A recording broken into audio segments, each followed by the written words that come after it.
Archipelago. Very interesting. Yes, it raises so many unique questions.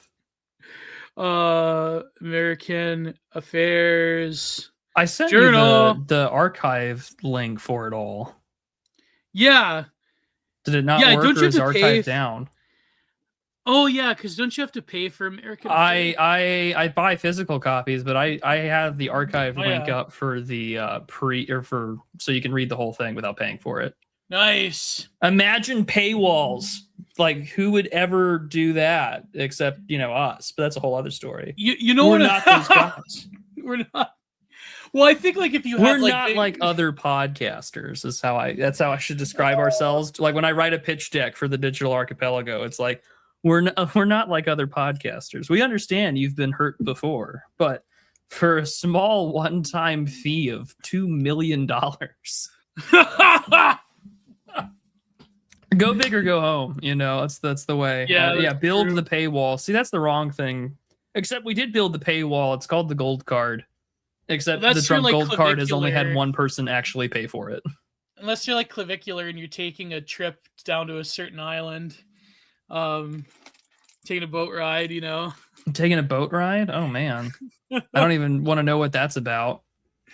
Is that on the allegations that he's like a Jeffrey associate or whatever? No, not clavicular. Like he's or a Teal associate. I love he's a Teal associate, but like he's love how quickly you see these rumors fly of who's taking cash.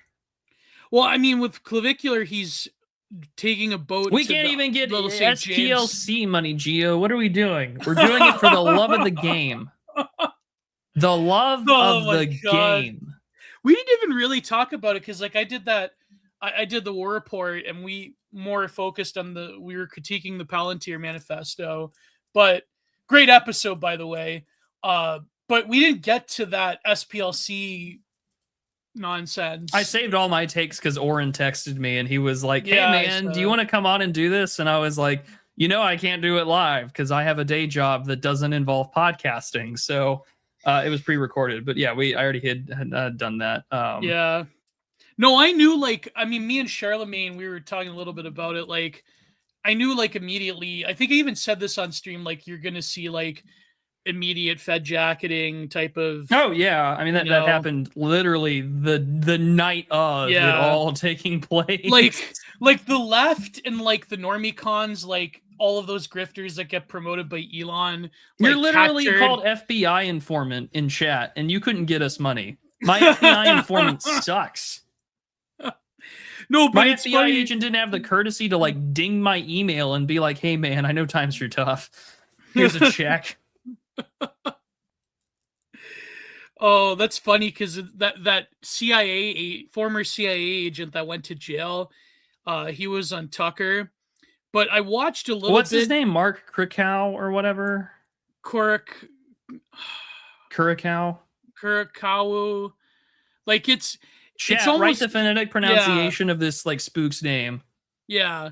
Anyways, I've noticed. So I've seen clips of him go around both on Twitter and TikTok, and it's just like there. But everyone makes edits to him where he's like, "Listen to me tell you about how we don't kill people," as I proceed to explain how we killed 20 people.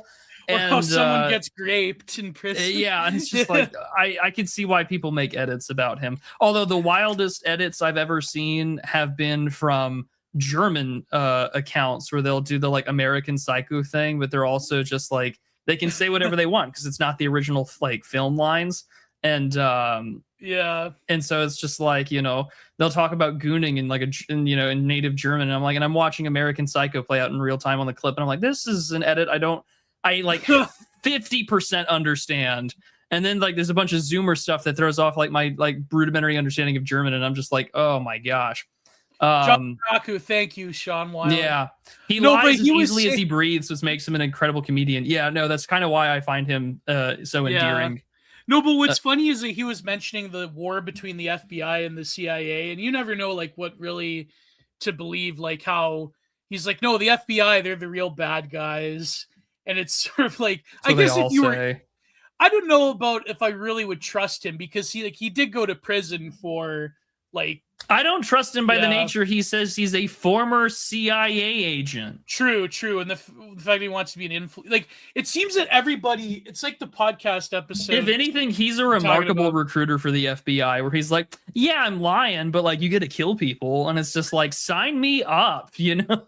Like, oh man, oh yeah, no, but it's in the intelligence community. I don't think there's ever anything such thing as former. No, it's true. But the fact that like he wants to be, it's very interesting. He wants to be like a podcaster personality. It's like you can't escape the alt media personality podcaster. It's like what I'm talking about in this Content Minded episode that'll be out Thursday about political discourse. And it's like, it's a very weird thing where even the spooks themselves want to be, I can't say that, like, should I say that? Is that I didn't mean the racial connotation, but you know what I mean? Like even like the glowies themselves want to be podcasters. So it's very yeah. The glowies wanna. That came up. You ever watched well it was a pretty good Philip Roth book, but you ever watched The Human Stain with No, I have not. I've read Portnoy's Complaint and American Pastoral. Yeah, no, but The Human Stain's pretty good because it's but the film adaptation is like one of the few faithful adaptations of it where what's his name? Anthony Hopkins. He's like this professor, but then he like says to like denote a spy, he says that word's, you know, the S word, right? Oh, sure. And then they like can't. It's like this is like the mid-90s, but they're doing the whole like woke cancel culture stuff. And then he, lo and behold, he falls in love with a significantly younger Nicole Kidman, and he's got to help his friend who's also a writer. And there's some kind of like, I think a murder plot or something. It was a pretty good film. It's a pretty good book. The Human Stain. Oh, I guess I'll have to go read it. The good news is I have Entropy working. It now works exclusively when I'm on my browser on my phone. I'm gonna have to go find out why it's not working on my computer, but you can still send super chats that way. So it all works out. Yeah, you can say spooks unless you're thinking spooks, of a different. Yeah, you can say spooks. That's not a slur. Yeah, which is very funny. He got. Well, I mean, it is, but it's not like a very charged slur towards anyone except, glowies. It's not like, it's not like all those wild tweets, those wild Howling Mutant-esque tweets where you have that, African-American model woman with the huge knockers and the tending to the garden. Did you see this one, Prude? No. Oh, yes, I did. I did.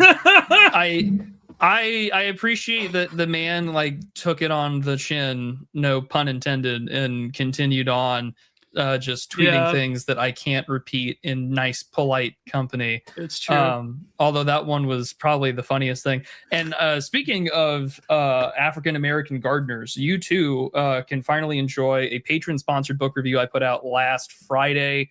Someone wanted me to review Bridget T. Hennigan's Whitewashing America, Material Culture and Race in the Antebellum Imagination. It is out. It's actually not a half bad read. I wouldn't recommend it. You can read the PDF online if you want to. But the review's out there. I hope that Wingman was happy with the review. And you can't say that, Sex Freakman. You can't put that one on air either. But yeah, so no, it all kind of worked out for what we wanted to discuss today. And then we have an article for us to review later this evening. So I think that we're all in pretty good shape tonight, which puts us in a really good situation, I think, for how things are going to go. But so I was over in Chicago last weekend, as I had mentioned on the last episode. I stayed in downtown, and I was on the Brown Line, which I was told was like the nice, like white gentrified parts of Chicago. I finally got to meet some old, longtime mutuals of mine. I had dinner with Arthur Dane and his lovely wife. He runs the podcast Blood and Rain. He's a fighter. He's a lovely gentleman. That's so true, Sean. This ain't SPLC money, but hell, it's money. That's right. And you can use the pinned comment in the chat as well to do so. But I do appreciate it. I like to say all the time, if I were taking money, I would be driving something a little nicer than a 2008 Honda Civic. But nevertheless, you can do that by supporting me on Subscribestar with the QR code linked above on screen. That way you Twitter people can send me some cash alongside the links that I will have in the description in the post show. But until then, super chats via Entropy is always preferred. But Gio, what were you up to this weekend? What have you been up to? Well, I did that. Life? Well, I did that second part of that. Well, it's a 2-part episode covering the Carl Jung essay on UFOs, alchemy, hermeticism, and the modern art world. And so I did that. I also did this, like I said, this episode of the War Report. And we're going to do a special collaboration that will hopefully be out next week where we review this very long... A special podcast collaboration. Yeah. Featuring our favorite fans of the special military operation in Ukraine. I couldn't resist. Oh my God. No, but we're covering this Emmanuel Todd article that he published on Substack last year and a bunch of other things because I was reading this very interesting essay. Well, it's actually the postscript to an essay by Baudrillard where he directly mentions the fall of the Soviet Union and the creation of the Federation, but he refers it specifically as what he called the psychodrama of global liberalism. It's at the end of the necrospective essay. So we're going to talk about that. And the second part was pretty good. I ended up covering a lot of the great like Cubists and surrealists like Yves Tanguy and Salvador Dali and Rene Magritte. And then I had this other like long, elaborate talk about like the from the Jungian perspective, like the UFO phenomenon. But so yeah, that's what I've been doing. And of course I have that painting video where I talk about the photo series on Niagara Falls by Alex South. And that was, pretty meaningful to me. And hopefully you enjoy that as well.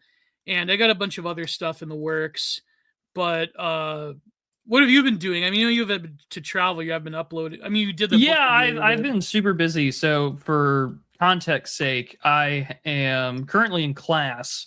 I've mentioned it on and off, but yeah, class is finally kind of kicked off and it's kept me pretty busy. On top of that, work and looking for a different job just because like I want to make more money. So yeah, that's the natural. I've told myself 2026 is the year of the grind, and I'm not going to stop at anything to prevent that from happening. On top of all that, I've just been busy doing a lot of editing work on the side. I've also been looking for a place in Chicago. I did a little bit of researching on locations to do a Do You Even Read Live. So my friends over in Chicago were immensely helpful in giving me some locations to call. So I'm a terrible person in the sense that whenever I travel somewhere, I always talk about the food that I have. I've always done this anytime I go travel, especially when I was in college and I did speech and debate. I would always come back and I would tell my parents about the food that I had. And I feel like in a long lost life or timeline, I would have been a great like review, like restaurant reviewer on a blog or a syndicated column or something like that. I just want to talk about for like 3 minutes. I had the best steak of my life in Chicago that was not made by my hands. And it's not to toot my own horn about my ability to make steak, but I make a pretty damn good steak. But I went to a place called Prude is Review Bra. I would have been Review Bra in a different life, Big Ben. I would have happily been that guy. I have all the same kind of material. And the same kind of clothing. But like 90% of my wardrobe is like formal wear. Because I used to work for lawyers and I used to work for...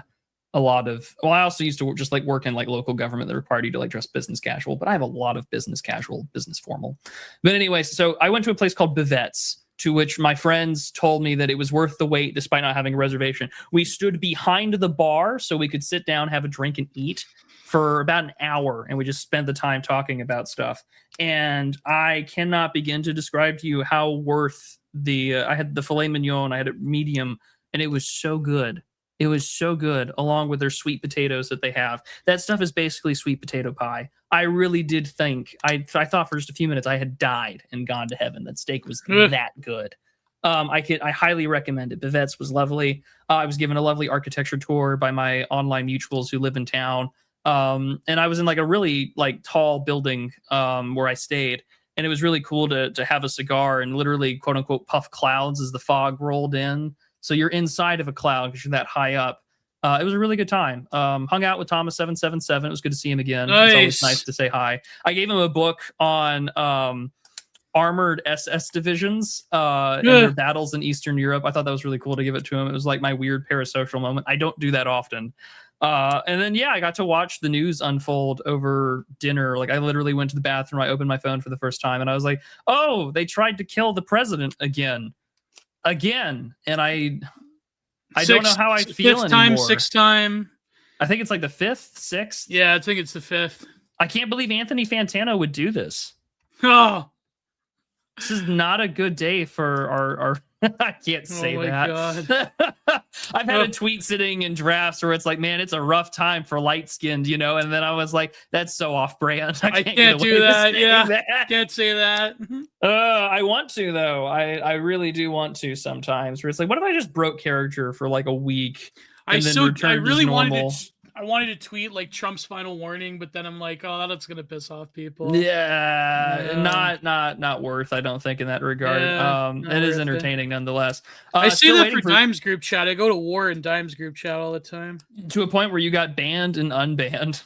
That happened the second time, actually. My God! I'm still waiting for Gio's podcast about women. The horror. I made that joke once. I forget in what context when I was on the War Report. I think it was about. It must have been like some drama with Lauren Southern or something. I forget. Like I bought her book. Yeah, I know. I supported Lauren Southern by buying her book, but I really want to review it or do like a series or something where I put, maybe that's behind the paywall, where I review it and read through sections and just like. Do you even read paywall version? Yeah. Dimes and I've talked about, actually, we might make that the live show. Yeah, book. do like the do you even read paywall version, but then he could like upload it to as like a real secret coffee hour. Yeah, we thought about that. Yeah, but also actually reviewing Lauren Southern's book would be a fun live you'd have to bring show. Judas along, but like I don't think Judas wants to ever step foot in the United States. No, totally I mean like understandable considering his politics. No, I mean like to review the Lauren Southern book as like I mean it'll be Dimes and I. It's a do you even read live show. Having someone explain the local architecture where you go, it's really an underrated part of traveling. Actually, okay, but Chicago architecture is unlike any other place on earth, which I really think is something to consider in the future. But like, so speaking of really cool architecture, I went to church this last Sunday at Holy Trinity Cathedral in Chicago, in Ukrainian Village.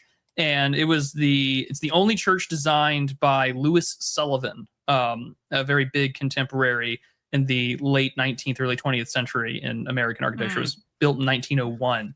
And it was really cool. I got there early. I got to look at the architecture. I got to look at this very old church, this very beautiful Russian iconostasis.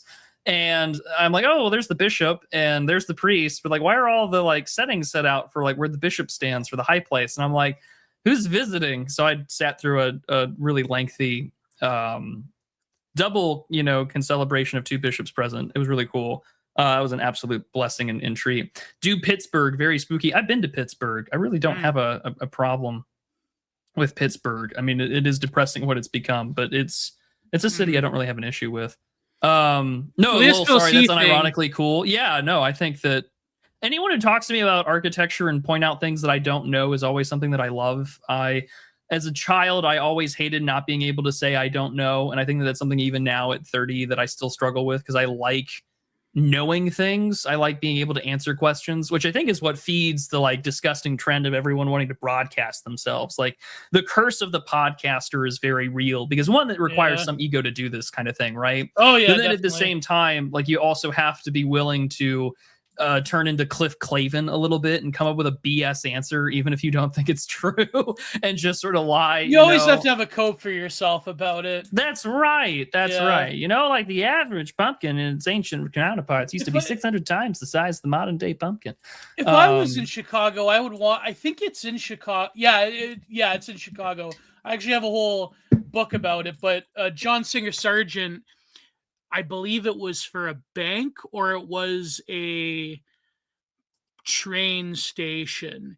He did these incredible murals. I did not get stabbed on the train. That was also a highlight. That's another highlight, yeah. I didn't get They stabbed. love their trains in Chicago. They have a huge train network. It was nice. Okay, yeah. I'm not gonna lie. I got nostalgic for Ellis Island immigration when I was there because I get off Chicago O'Hare. I take the little like train thing to get to like the CTA line where the terminals are, to where you can like get on the main line to. Well, I was on the blue line, and as I walk up to the little electronic kiosks to go buy my 3-day pass to ride on the trains, I notice my language options. My language options inside of the Chicago CTA little kiosk thing was in English, Spanish, and Polish. I had never been more excited to see a European language on like the American public, information station in my life. I was like, oh my God, it's another white people language. This is amazing. Sorry, I got confused. It's Boston where he has it, but no, Chicago has some great architecture. Yeah, I was given the works, including how I went to the Marshall Fields, building that's now a giant Macy's. Oh yeah, and and like the roof of that building where the sunlight comes in is I know Charlie Mackey, but like still, it was a European language. And nevertheless, like it was. You look up and you see this beautiful like fresco, like elaborate tile designs that took the guy 5 years to do it. And it's just like insane that this like beautiful center of American capitalism was, it was gorgeous. And it's just like I understand all of a sudden, just like how much you can make capitalist spaces beautiful if you actually give a shit. You have a culture that wants to love where you go. And like you see this sort of like grand Art Deco, but also kind of like neo-Gothic design where I was at, where it's just like any of these buildings, has the makings of like a church steeple. And it really is sort of depressing when you kind of look around and see what Chicago is today. But I now have 100% better empathy/sympathy towards all those guys that post on Twitter every day. It's like, did you know that this major city used to be called the Paris of the West? And I'm like, yeah, I do now. Like, I understand and I empathize. Chicago Institute for the Arts, this is coming from a guy who's like a complete. I don't want to say I'm a complete Philistine. It's just I'm not as cultured enough when it comes to arts and architecture to really appreciate it. I like the opera or the Philharmonic. Sex Freakman, I don't give a shit because you're a channel member and you pay for it. You can call whatever phrase I say gay anyway. The problem is though that the capital accumulation, or rather like modern capital, tends towards a situation where people actually don't give a shit about public life. Oh no, I know, and I mean this was an observation It was a very different time in the 20s. Well, it was an observation I had made even in the book review, Gio, where she was like, she's focusing on all this like physical, material, cultural artifacts, as they are an expression of high culture and the culture-bearing stratum that reinforced like a very explicit white identity. And it's like this book is low-key keyed in a way that like this liberal English professor probably had no idea that some chud was going to read her book 20 years later. But like the thing I had pointed out in the review, and you can go listen to it on the channel as well as on Substack, was just that you can't use material culture effectively as much to be an enforcer of a culture anymore, because all of our material items are very disposable. Like we're in a constant, and because we now live in the everything as a service era, or the Internet of Things, your culture-bearing strata explicitly stands in much more of a frenetic meme space than anything else, which then can be reflected sometimes in the real world. Like you can go buy Prime, And if you go to certain candy aisles in like an Albertsons or whatever, you can buy Mr. Beast chocolate.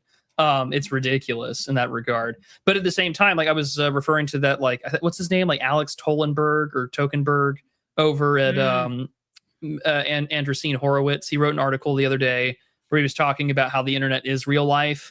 And I'm not one. Oh, yeah, I was reading that one. Yeah. And like he had made a claim in there that was kind of backed up by some of what, mainstream media is doing, where like right-wing internet vernacular is the main ongoing that's space. Kind of what I talk about in this podcast I'm doing.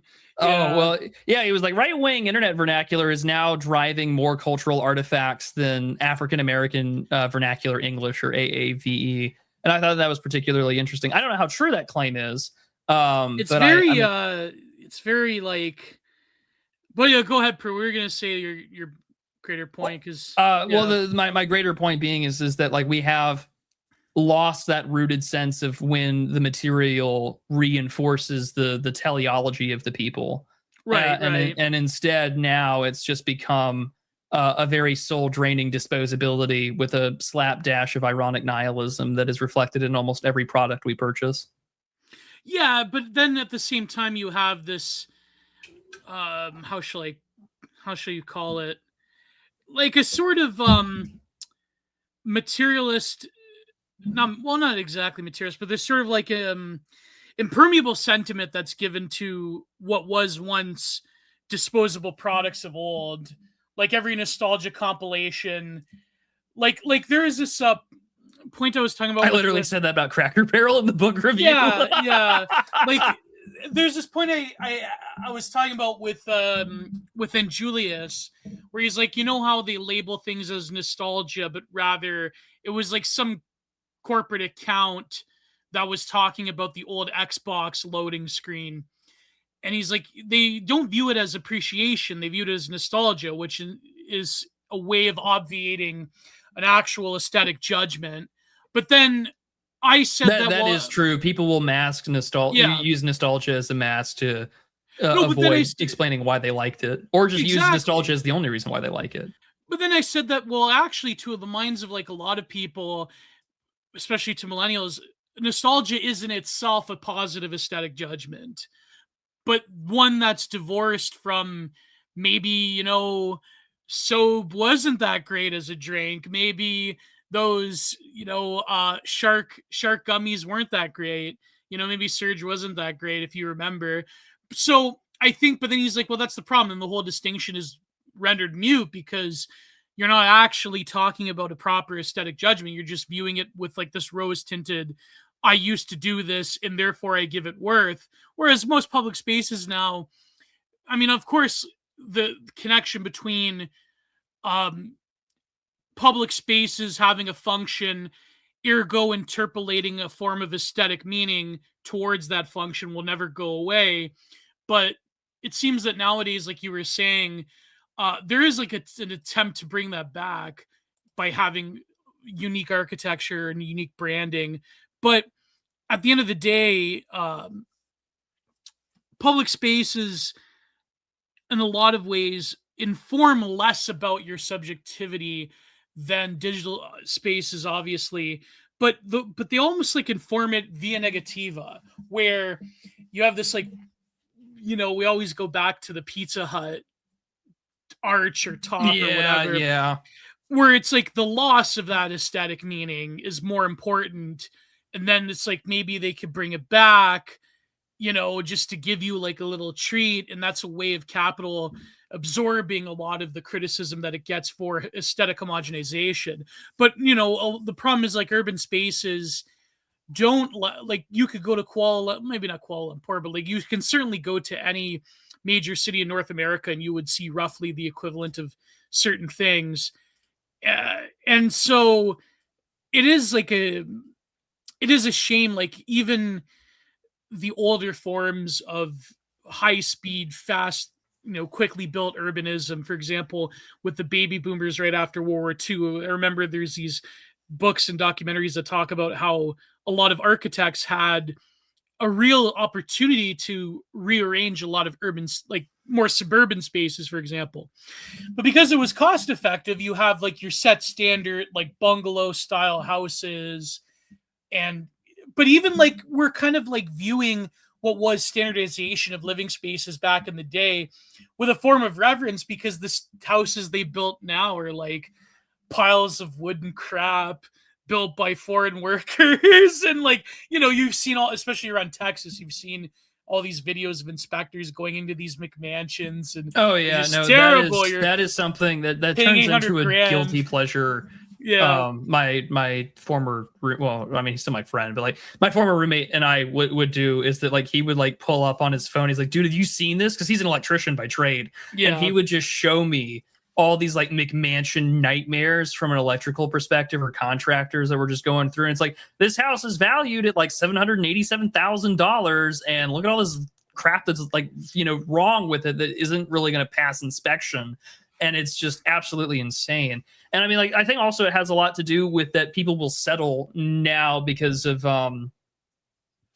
the every man just wants something to call like a castle, and to call it home. Yeah. You know, but also it was a reflection, as like Sean Weiland points out in chat, like, you know, it was an export-led economy, and slowly after World War II, it becomes a consumer-based import economy as we deindustrialize, especially from like 85 onward. And I think that that's entirely reflective, and it's very interesting because on one hand, like, you know, I am a country bumpkin by all terms in, you know, my understanding of just travel and things like that. You know, like I was, you know, staying at a place where my friend doesn't own a car, and he hasn't owned a car in 10 years.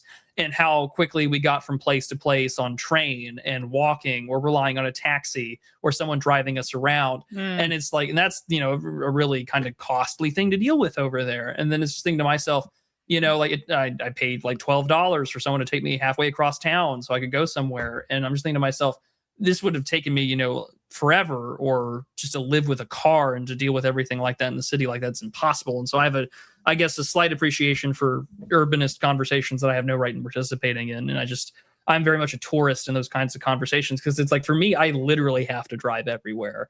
And I think that, you know, like my ability to appreciate pretty buildings or urban design or anything is like, it's a pain in the ass for me. Like I had my car stay over the weekend at a friend's place on Azuka Groiper's apartment complex. It was in a parking garage, and it was nice and secure. And apparently I missed out on a huge hailstorm, which was even better. But like, I was just thinking to myself, like, wow, it's like really great that I could do this. But as I'm like navigating downtown Dallas, I'm like, man, what an absolute nightmare it is to live like that. Yeah. And then like I can appreciate every like bicycle poster troon for like 2 seconds before you think about running them over again.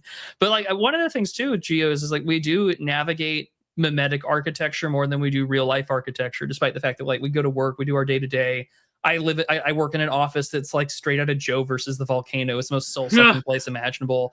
And you know, you have to deal with the architecture, which I think is more damaging, because it's like, yeah, pretty building or Art Deco or whatever, it can speak to you and it can give you a sense of transcendence. But at the same time, it's like there's a neural architecture that I'm constantly fighting with, that is a foreign entity that I'm under attack by all times the moment I decide to get on a certain platform or things. There's always like mental that. pathogens everywhere. Yeah, right. But like, they're more infectious now. Like you know, it's like the 12-year-old Zoomer on Plague Inc. just got like 25 more DNA points, and he's ready to like blow my brains out. And that's kind of what it's like being on the internet these days, because like that architecture is far more dangerous than, you know, like the urban design of like, oh, this woman forgot to account for the strain of the winds, there's now a hole in the building to deal with the airflow. You know, it's kind of or like Robert Moses made the highways racist.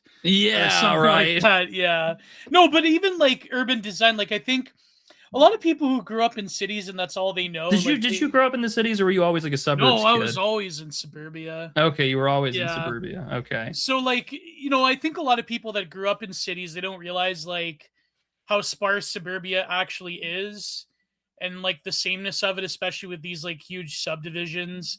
But at the same time, the availability of everything, I guess, you can't really account for that like in an urban environment. Whereas opposed to like, if you want a unique thing in the suburbs, you have to travel quite a ways.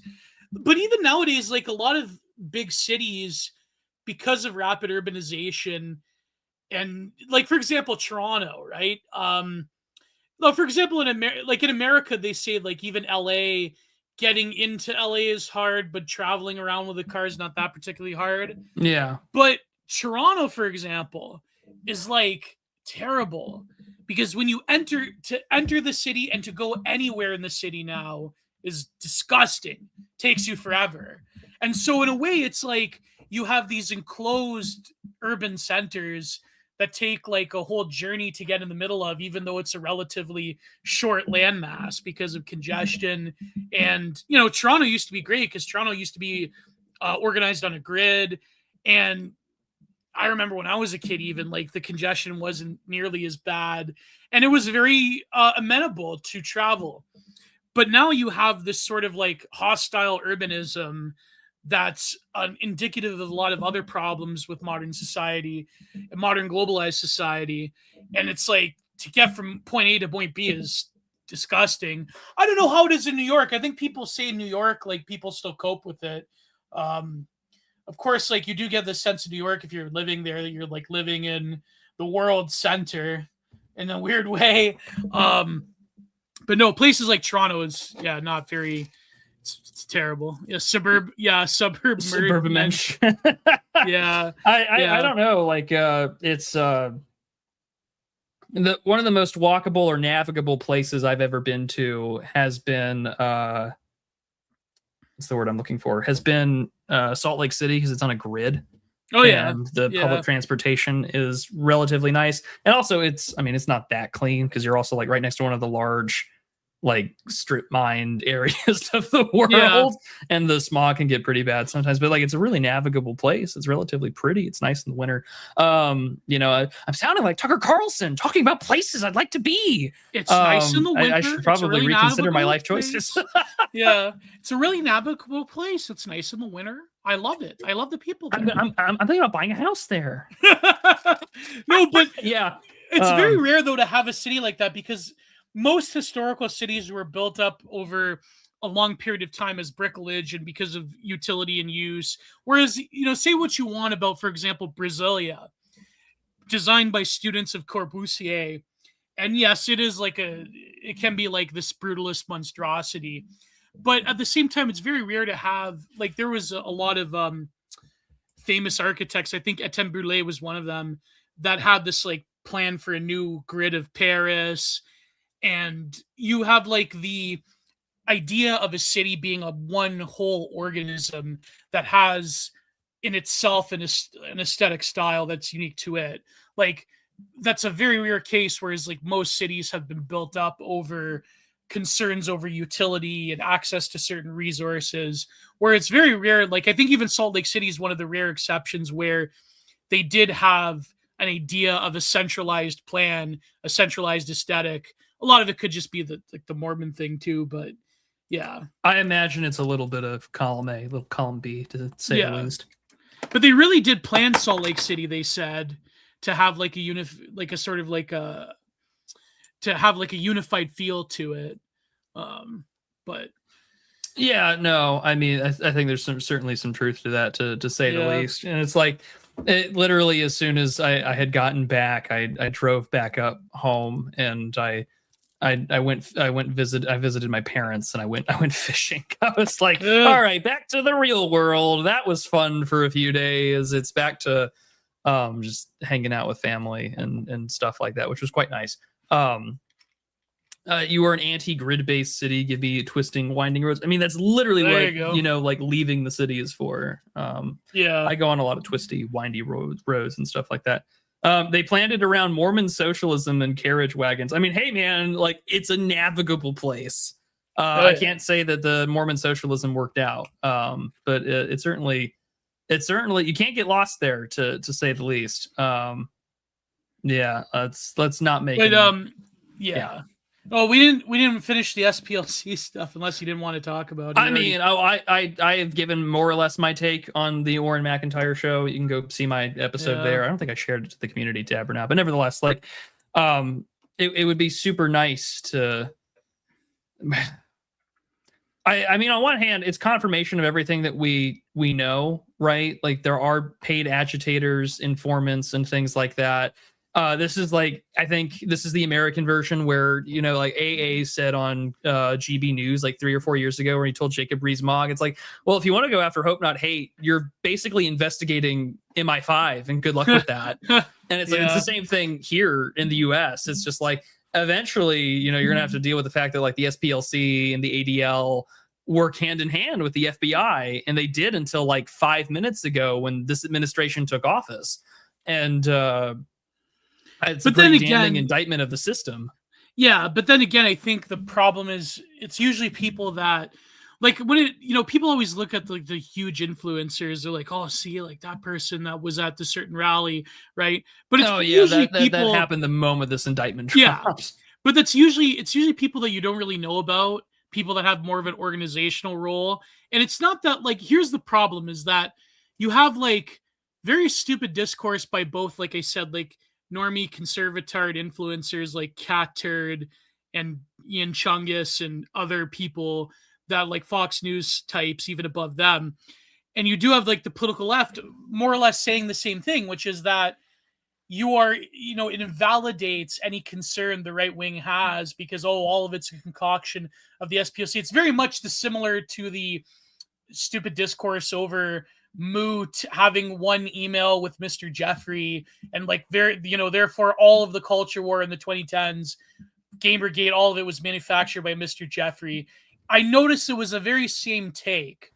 And then of course, yeah, I think I had said something similar where it was, functionally what we're doing is we're in a position to where you have created a convenient escape route or off ramp. Hermeneutics of suspicion as well. Yeah, exactly. Because then all those people could just look to the people to the right of them and say, oh, if you have like any concern about this outside of our, you know, Fox News conservative influencer network determined narrative, then, oh, that means you're a glowy, that means you're an SPLC front. And so it's a very thought terminating type of cliche to like police the right wing in general. But then people were saying that, oh, it's a stupid narrative that people that are like on the far right, they have, where it was Trump to like delegitimize it. But not to say like it was a conscious conspiracy on the part of the administration to like put this out to like besmirch the right, but certainly the way that a lot of like MAGA influencers were using this was to basically besmirch, like to settle scores with other influencers and white nationalism they've had problems with for a decade. Oh yeah, now. I mean, this was a convenient cudgel that a lot of mainstream conservative writers and activists were going to push on. But I mean, it's kind of important because this was the thing that I spoke about on Orin in reference to Randall Shirker's super chat. It's just like the SPLC lawsuit is funny given how many of the charges are about people who are known to have tanked all the orgs they seized leadership of.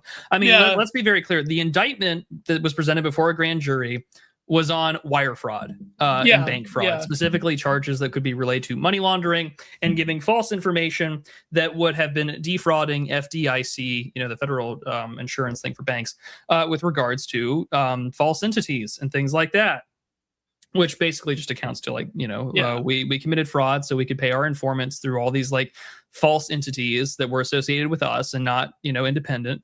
That way we can pay our informants. And that's what it's gone on about.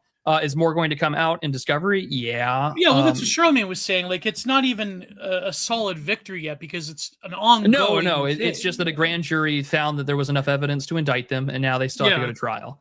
No, but so that's this the thing. Is far from over. Yeah, and people are saying, like, oh, it's like, that means you're against going after the SPLC? Like, no, it's not that what critics were saying. It's not that.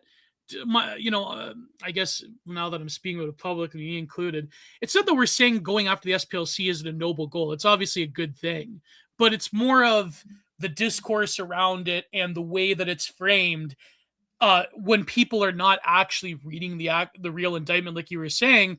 Another aspect too, it's not just that the narrative that, you know, you're paying far right white nationalist influencers to go and wreck up the place and to be a provocateur. A lot of the activities that these activist groups do, they're paying people in these organizations, not necessarily to like destroy them or promote them in sort of like they're, the supply of racism outweighs the demand. It's more that they're just paying them for information. Like I'll give you a little secret right now. Okay. 90% of Antifa doxes, they're not these like super soldier hackers, right? It's not like that one guy that went after the convoys where he actually did it. Man, I think managed to hack into some database and now he's facing trial in the US.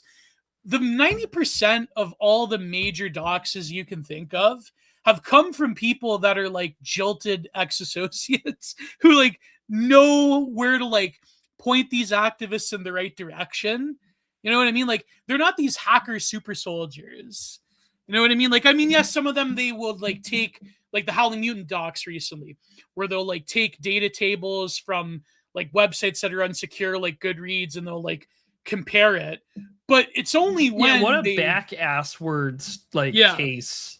Yeah. Like the thing with a lot of major, and again, let's be very clear with Mr. Mutant. It mostly comes down to rats, is what I'm saying. And well, traders. the decoherence media people that doxed him is a Bellingcat Intel cutout. Well, there you go. Let's make that abundantly clear.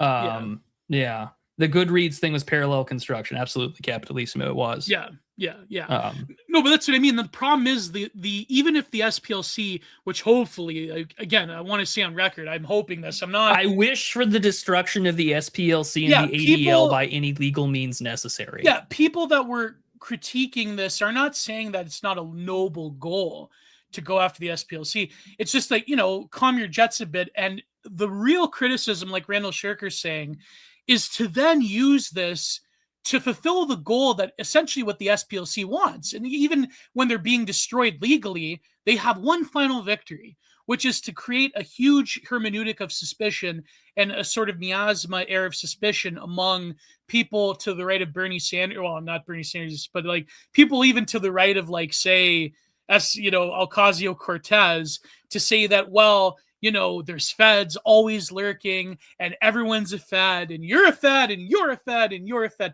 And like, that's like what they want ultimately. Yeah, absolutely. Yeah. So I think like a lot of people, we've been doing that for how many years now? It's insane. Oh yeah. Because at this point, everyone knows, right, that like there are feds though. There are people that get paid out by foreign governments. That's unmistakably true. But everyone knows, and I said this on Orange Channel, like there are three things, and this also explains to someone in chat asking what Fed jacketing is. There are three things that you can do to accuse someone: to denigrate their point, their opinion, their faction, whatever. Yeah. And it's just like, you're a spederal. I'm a spederal agent. What of it? That's right. I'm a sped. I'm a spurg. What are you gonna do about it? But there are three things that you can basically call them. You can call them a Fed. You can call them that they're like a part of a certain ethnic group, or you can say that they're like a subversive paid foreign agent or whatever. You can name your case, right? And like that's an instant ad hominem insult without accusation that jackets them and covers their argument into the shadow of doubt, or to say that this person cannot be trusted. But Randall replies to you, Gio, we're trying to change things up a little where we can read super chats so we engage in real time. The argument is you can do the right thing for the wrong reasons, Gio. People need to start applying some thinking to their schizo posting. Wait, you can do the right thing for the wrong What do you mean by that, Randall Shirker? Yeah, I'll let Randall respond. But like, I think that at the end of the day, if we can do more damage to my enemies than a small like pop up in the meme space, then I'm all for it, which is definitely necessary. Or they'll like totally change. Also, I noticed someone in chat earlier said that like they're listening to this as they're changing brake pads with their dad. I hope your dad is a fan of the show, or this has got to be some wild father-son bonding time. It's like, this is what you listen to, eh, son? Or like, kind of winning yet, son? Winning yet, son? I'm changing brake pads, Dad. How do you feel? Or like, they'll do like the base catnip thing where they're like, actually, are they like, did you see like, what was it, Jonathan Greenblatt today? Oh, he says, I mean, you can go after the SPLC for the reason of discrediting stuff the right actually cares about. Along with the people running with, that I agree with. That's true. Yeah, that's true. No, but like they're doing the base watching of like, well, I think the woke left has gone too far. Jonathan Greenblatt, I think the woke left has gone too far. Anyways, let's not talk about that. We have to. That's been 48 minutes. Let's get to the article. Yeah. So we have a fun article from. What else has been in the news besides the Trump assassination? I mean, that was really Strait the of big thing. Hormuz is still closed. The UAE left OPEC. Oh yeah, that's true. Yeah, the whole Arab coalition sort of is beginning to form. Yeah. Well, I mean, do you have a take on that? Because I think people have different interpretations. I know Sean Wyland was talking a little bit about it today. I mean, this is a direct response to what's been going on in Iran. Oh yeah, of course. Yeah. Also, call me when the ADL is sent to prison. Yeah, I long for the day Jonathan Greenblatt's in jail. That man has been nothing more but like a don't you know he said foreign agent that has like distorted my like law enforcement agencies in my country. Yeah, but Prude, he said the woke left has gone too far. I don't care. No, I know. Like the ADL should be disbanded. And at the very least, registered under the Foreign Agents, Registration Act. End of discussion. No, but that's what I mean. I think the thing about FARA is that there's a lot of people that do register under it just for legal purposes of like not being clipped by the feds. But I think like you're supposed to, right? But also it is a huge, not only is it a rhetorical victory for people that are against that particular foreign government, whether it be Russia, the ally, or Ukraine, or India, or China, or whoever, right?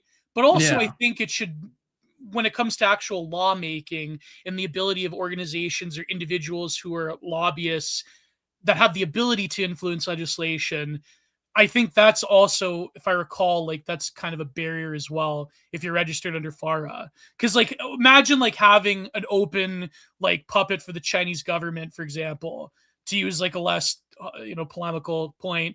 Like imagine like actually I shouldn't say that, because actually there are like open politicians in America and Canada and elsewhere that are taking. I was about to say, like, we have plenty of Chinese-owned congressmen and members of parliament in our respective homelands. Like, that's not a stretch of the imagination at all. I guess FARA doesn't really do anything, but like in terms of just knowing that certain people are paid off by another government. Yeah, absolutely. I was gonna say there are people that are being paid off by China and the American government and the Canadian government. So I'm not one of them.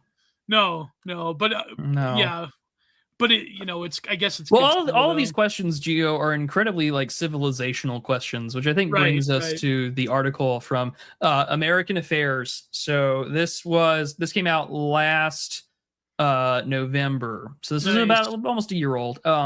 The Era of Re-Civilization by David Lloyd Dusenberry and Philip Pilkington. So I occasionally buy the American Affairs Journal. There's usually some banger articles in here that have come out over the years. Where have I heard Philip Pilkington before? I think I've heard that. That's a really good question. I've heard that name before. I'm going to go look him up. Oh, they talk about the Rand Corporation. He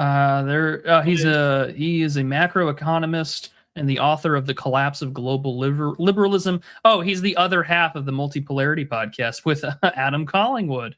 There you go, Gio. I knew I picked this article for a reason. It was right up your alley. Multipolarity.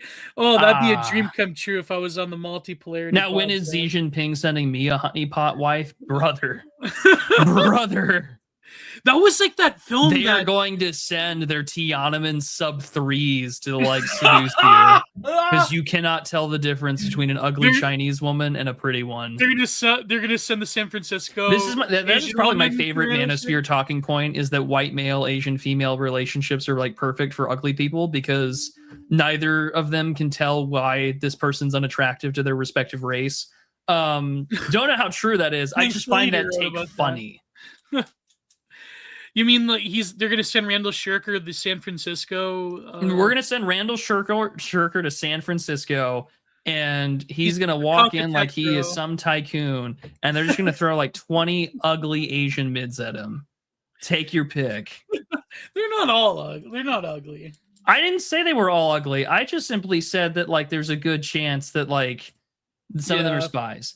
That's like Hong Kong cinema. They like have the best, like even for like a schlocky horror film. Like me and I invaded the Drive Time Movie Night episode with Sean Wyland, and we were reviewing this movie called Ebola Syndrome, and it's like all the like the 90s Hong Kong film like cinema actresses. They're all like 10 out of 10, even for like a terribly grotesque horror film. Like, don't go to Tubi and look up Ebola syndrome. Don't do that. It will save you a lot Do of not trouble. research. Do not research. Let's not. We Let's gotta not. move on. We All gotta right. shut down Tubi until we figure out what the hell is going on. To put it this way, the film will never be made ever again. Can never be made again.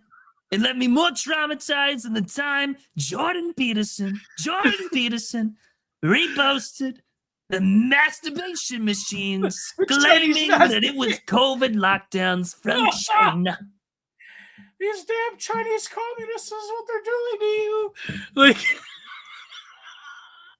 I'm sorry, man. You That never was saw the funny. Theosophist movie called Evola Syndrome. Buddy, Evola Syndrome, that's like half of India on my timeline right now. That was like that one clip where he's like, Evola is so based, you know? Like, that's good. That's good. Oh my goodness. I have too much fun. Nipples protruding. Anyways, it is crazy that like Donald Trump is the Shakespeare of our time for creating all this like stupid vernacular English that's never going to leave. I will say many such cases for the rest of my fucking life. He came up with that, many such cases? Trump. It's like a tweet from 2012 where he's talking about certain medical inoculations and becoming a spurg. I know he came up with this is the first time I'm hearing this now. First time you're telling me this for the first time. Many such cases. Yeah. Nipples protruding. Sad. Drink that shit anyways. Yeah. You drink that shit anyway. That's me every time I get a soda from the gas station. I'm just I want to drink that shit anyway. Drink that garbage anyways. It do be like that. Anyways, we're gonna start there before I start thinking about every Trumpism I use in my day-to-day language. With harmony, slight things go to greatness. With discord, great things shrivel and fail. Matteo Ricci, 1596. In 1989, Francis Fukuyama caused a stir by publishing an article in the National Interest titled "The End of History." A State Department and Rand Corporation analyst at the time, Fukuyama confessed that he was feeling something out of the ordinary. We may be witnessing, he said, not just the end of the Cold War or the passing of a particular period of post-war history, but the end of history as such. Did this fill him with dread? Not really. Post-history was not brought on by catastrophe, but fortunately by the apotheosis of what he called the Western idea. And apparently, liberal democracy is the Western idea. It is the end point of mankind's ideological evolution, and had not, therefore, come like a thief in the night, but rather like a liberal technocrat. Not everyone was convinced. In fact, Fukuyama's 1992 book in the same vein, The End of History, Anderson, a historian of the left, was struck by the virtual universality of the rejection of Fukuyama's thesis. For once, he observed, most of the right, center, and left were united in their reaction. Well, for different reasons. Like, very different reasons. Different reasons. It is telling, though, that Fukuyama made his move by channeling a feeling. Ooh, vibes. A vibe. For whatever his critics said, his idea matched the Western mood circa 1990, which could be accurately called euphoria. What Fukuyama hailed as the preordained triumph of liberal democracy quickly became an axiom. His sense that liberal ideology had not just outlasted Soviet communism, but had transcended the whole realm of ideological struggle that took root in Washington, then in London and Berlin. His notion that we have already emerged on the other side of history spread rapidly in Western policy circles. Many liberals, especially in the up-and-coming boomer generation, felt that they had truly won the great game of history. But Fukuyama's legacy is not finally reducible to a mood. He had a theory, and according to that theory, it is not by chance that the state that emerges at the end of history is liberal. History culminates in liberal states because Fukuyama shares a widely and deeply held conviction that liberalism is not just one ideology among many, nor for that reason do liberal states merely realize one historically contingent form of governance. On the contrary, liberalism is held to be a historically necessary expression of the human essence, namely a desire for freedom and dignity. This desire, which not only Soviet-style communism, but illiberalism to tout court could never hope to satisfy. So far, pretty accurate summation of his thesis. If only liberal states can satisfy the desire that drives history, then what more concretely is that desire? Recognition. It is an archaic individual thirst for recognition, which finally matures into the modern political struggle for universal recognition of rights. The social contradictions which make history are nothing but the shifting objective formations of this primitive desire to be recognized. Fukuyama's hope is that late liberal states realize a political culture which is so universal and so homogenous that all prior contradictions are resolved within it. Hasn't happened. Has not happened. Once the desire that makes history is satisfied, post-history can finally begin. Well, that also like the structure of what is Yeah, go ahead. Who and what is... How long is this article? It's a pretty short read. So you just want to read all over? Yeah, we'll just go through the whole thing. It's all a pretty right. quick read. Okay. Yeah. But yeah. Go on. No, but the point about recognition, about who and what gives that recognition. So I think what Fukuyama meant was a sort of like Rousseauian general will that was later tossed about by a lot of Marxist circles, that recognition is a sort of... all this goes back to Immanuel Kant, obviously, that recognition, like the moral law and Kantian deontology, is given as a sort of like free-floating, on an individual basis, but also as a universalism, given in a free-floating way, where there is really no central node that gives you a source of recognition in the universal state. You have to go back to the theories laid out by Hegelians like Kojev, which Fukuyama is doing the Barnes and Noble coffee table book version of Kojev, where the universal state is not necessarily a state, it is a universal condition. Don't quote me on that. I'm not an expert on Kojev, but I'm just saying, for all of you philosophy nerds out there, but it's more so like the general will in Rousseau, is a universal state of recognition that is felt individually, but throughout everybody. Fukuyama would have gotten so one-shotted by what? By pre-Ottoman Byzantine narratives of history. I would love to know what Fukuyama might have thought about Eusebius. Yeah. Or it's even like in the Islamic world, you have the Ummah, right? Like the universal community, where it's sort of like that, only secularized, where the Ummah is like all of humanity, is the house of recognition. But the thing is, though, unfortunately, a lot of contemporary activism, especially in the political left, although the right wing has now this own narrative of it, like when people talk about 2010s wokeness and James Lindsay, when he talks about like it's all Hegelianism, he's obviously doing like a very like surface reading Wikipedia article version of it, but it's not that he's necessarily wrong, because the politics of recognition is an integral part to the movement of history that has led up to what Fukuyama calls the end of history. But the problem is, though, a lot of contemporary activists and academics, either unwittingly or not, view it as like a central node, agent actor type of arrangement, where this apparatus of power has to give me recognition to rewrite the wrongs. I mean, you covered this recently in the book, The Whitewashing of History, right?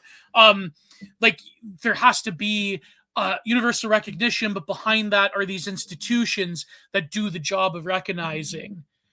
Because by definition, that universal condition in some ways is impossible, or it's like a constant march, it's a constant engine of autopoetic arising of like what being recognized means in terms of your sense of subjectivity and self. There's always going to be another immigrant class. There's always going to be another BIPOC progressive stack.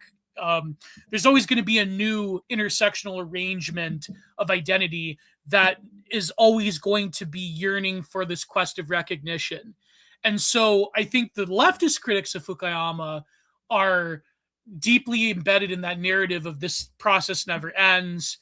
Whereas like the right-wing critics of Fukuyama are like, it's pretty obvious, because what Fukuyama is saying is like, basically global cattle last manism, like last man maxing.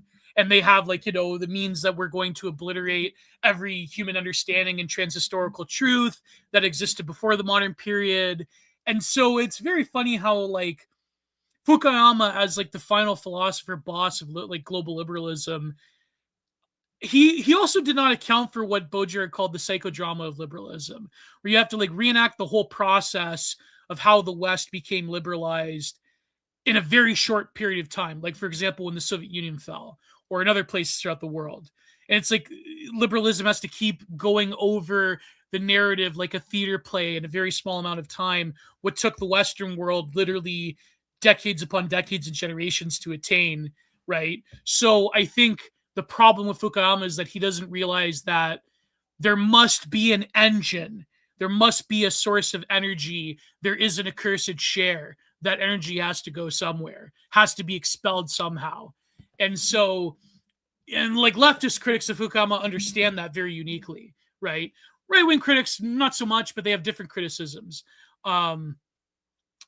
So like he's all obviously predicating a lot of his analysis on a state of civilizational entropy, where it's like we're gonna like just live in this society forever. Everyone's recognized universally. There's no central node to that recognition, but things putter along as they will. And the whole like thing that hypothesizes this thesis is like post scarcity, and like people are gonna get universally their own like plastic crap that they can goon to, and it's like everyone's gonna have it, you know. And so I think like I think that's a very hidden thing that people don't. I mean, some people have examined that, but the critics of Fukuyama, they're just focusing a lot on the cultural narrative, which I do as well. But the whole thing that really guarantees Fukuyama's thesis is this like post-materialist, post-scarcity thing that is actually way more fragile than him and even Koja before him gave credit to. And so I think like this is hitting the right note of like why so many people are so adverse to this idea across the political spectrum. Now you could be like a total, like I see online a lot, like on Globe Twitter, like meta contrarians who are like, nothing could stand in the way of neoliberalism, and you better just, you know, just get used to it, man, because in the end of the day, we're gonna win. But it's like you have to keep Chat, going. put the NATO wave video up. Yeah, exactly. But you keep having to do this process of conquering and then inflicting this like weird psychodrama on other civilizations where they have to like speed run in a virtual way, which is what Baudrillard was saying. They have to like virtually speed run the fruits of liberalism, whereas like we have had more of like what Baudrillard calls a containment or a freezing of history, whereas those people outside of the West, they have to have this very active psychodramatic catharsis over expelling history from their midst, whereas like we didn't go through that, you know. It's like they have to do the whole like Goku over 9,000 spirit bomb that totally expels, like, you know, if you here's a better metaphor. You know, like how during the Gulf War Saddam Hussein lit up all those oil wells, and one of the very effective way to control some of them was to just blow them up again, like, or to have like a bigger fire that engulfs them temporarily. It's like that. It's like to extinguish the engine of history for these other people has to be done via violent explosion. Whereas with us, we just have basically froze history in its place. Of course, this is what Baudrillard was saying in this essay. Anyways, yeah, that's a long spiel. So yeah, there you go. We'll carry on then. Let's see here. Of course, post-history is no paradise. Fukuyama never denies that war has a future. What he concludes is that there's no real possibility of future ideological conflicts between great powers. Post-history promises the world a pacified liberal core of democratic states. The social contradictions and ideological conflicts of history are all relegated in this view to liberalism's ever-diminishing periphery. Since the collapse of the Soviet Union, Fukuyama's name has functioned as a cipher of liberal hegemony. It symbolizes the force or hubris of liberal ideology, depending on your politics. As such, critics have been calling time on him for decades. The end of history has been a recognizable genre since 2000. The end of history has been a recognizable genre since 2002 at the latest. Not all of his critics actually break with his ideological framing, however. In a 2003 column published by the National Review, for instance, the end of history just means that Fukuyama's liberal core must defend itself more vigorously against one of its illiberal peripheries. Since, quote, Iraq is the central front of the war against terrorism, end quote, we read, the Iraq war is a necessity. Okay, I'm a little curious. I'm going to open the footnotes, the end of that one.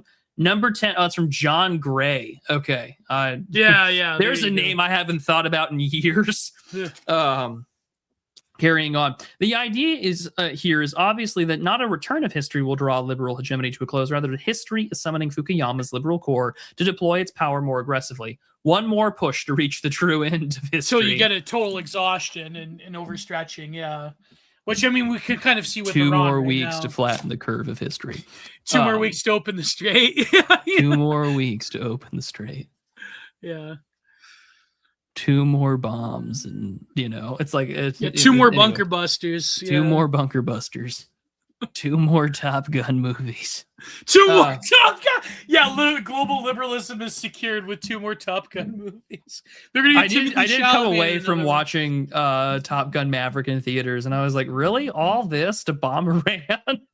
Was Iran the enemy in that film? Oh, it's an unspecified Middle Eastern country developing nuclear enrichment facilities. Oh God, who could that be? Yeah, I know. Who could that be? Who also happens to have access to Russian Su-57s? Who could that be? Oman. Yeah, right. Yemen. All that for Israel. Today, the situation looks different. China has risen to the status of a great power. After its invasion of Ukraine, Russia's standing has arguably been enhanced. Arguably. Iran and several of its proxies, especially, keep in mind, this was before the war right now. This was December, November of 2025.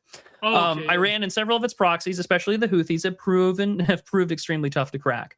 Those who once snickered at North Korea's dynastic communism now fret about South Korea's political stability. We had a coup attempt, and North Korea has a higher TFR rate than the South. Anyways, September 11th, matrilineal cult. Hey man, the daughter gets to succeed Kim Jong-un, and it's so. I guess they're both run by matrilineal cults now. In a way, yeah. Well, I mean, she's not in charge yet. She's like 13. Oh, I thought. Wouldn't that be a great slice of life anime? North Korea. I run North Korea as a 13. I run North Korea. Help me! I run North Korea, and I'm single. Wouldn't that be a great? Okay, I'm sorry, Chad. This is a weed moment. This is now the gayest thing I've said on the show. But like, wouldn't that be a great slice of life anime where she's like, like 17 and she's like going to the UN and trying to like negotiate shit, and she's just like, help me, I'm trying to run North Korea and I don't have a boyfriend. It'd be a fun. I'd watch that. That's all I'm saying. PSYOP anime, I have a job for you. Who's that other Juche woman? Is that Kim Jong-un's sister? The one? Yeah. It's the sister that's in charge of like the camps. Oh God, yeah. Yeah. She's got a tough job. Oh yeah. Anyways, their GP's actually going up recently. Oh well, there you go. Yeah. I'm not joking. No, it's true. No, sorry. I just realized how far off track I got. It was just this stupid idea. I think we've pitched like 20 different TV shows throughout the last like 3 or 4 years of doing DA. We need to I should write them all down, or I should ask a very dedicated Imagine her speech at the UN, though. I think we should just all get along. There'd be something like that. It'd be like, or it could be like Code Chaos. It's like, we should just kill all the Japanese. Yeah. She'd be like Euphemia and Code Chaos.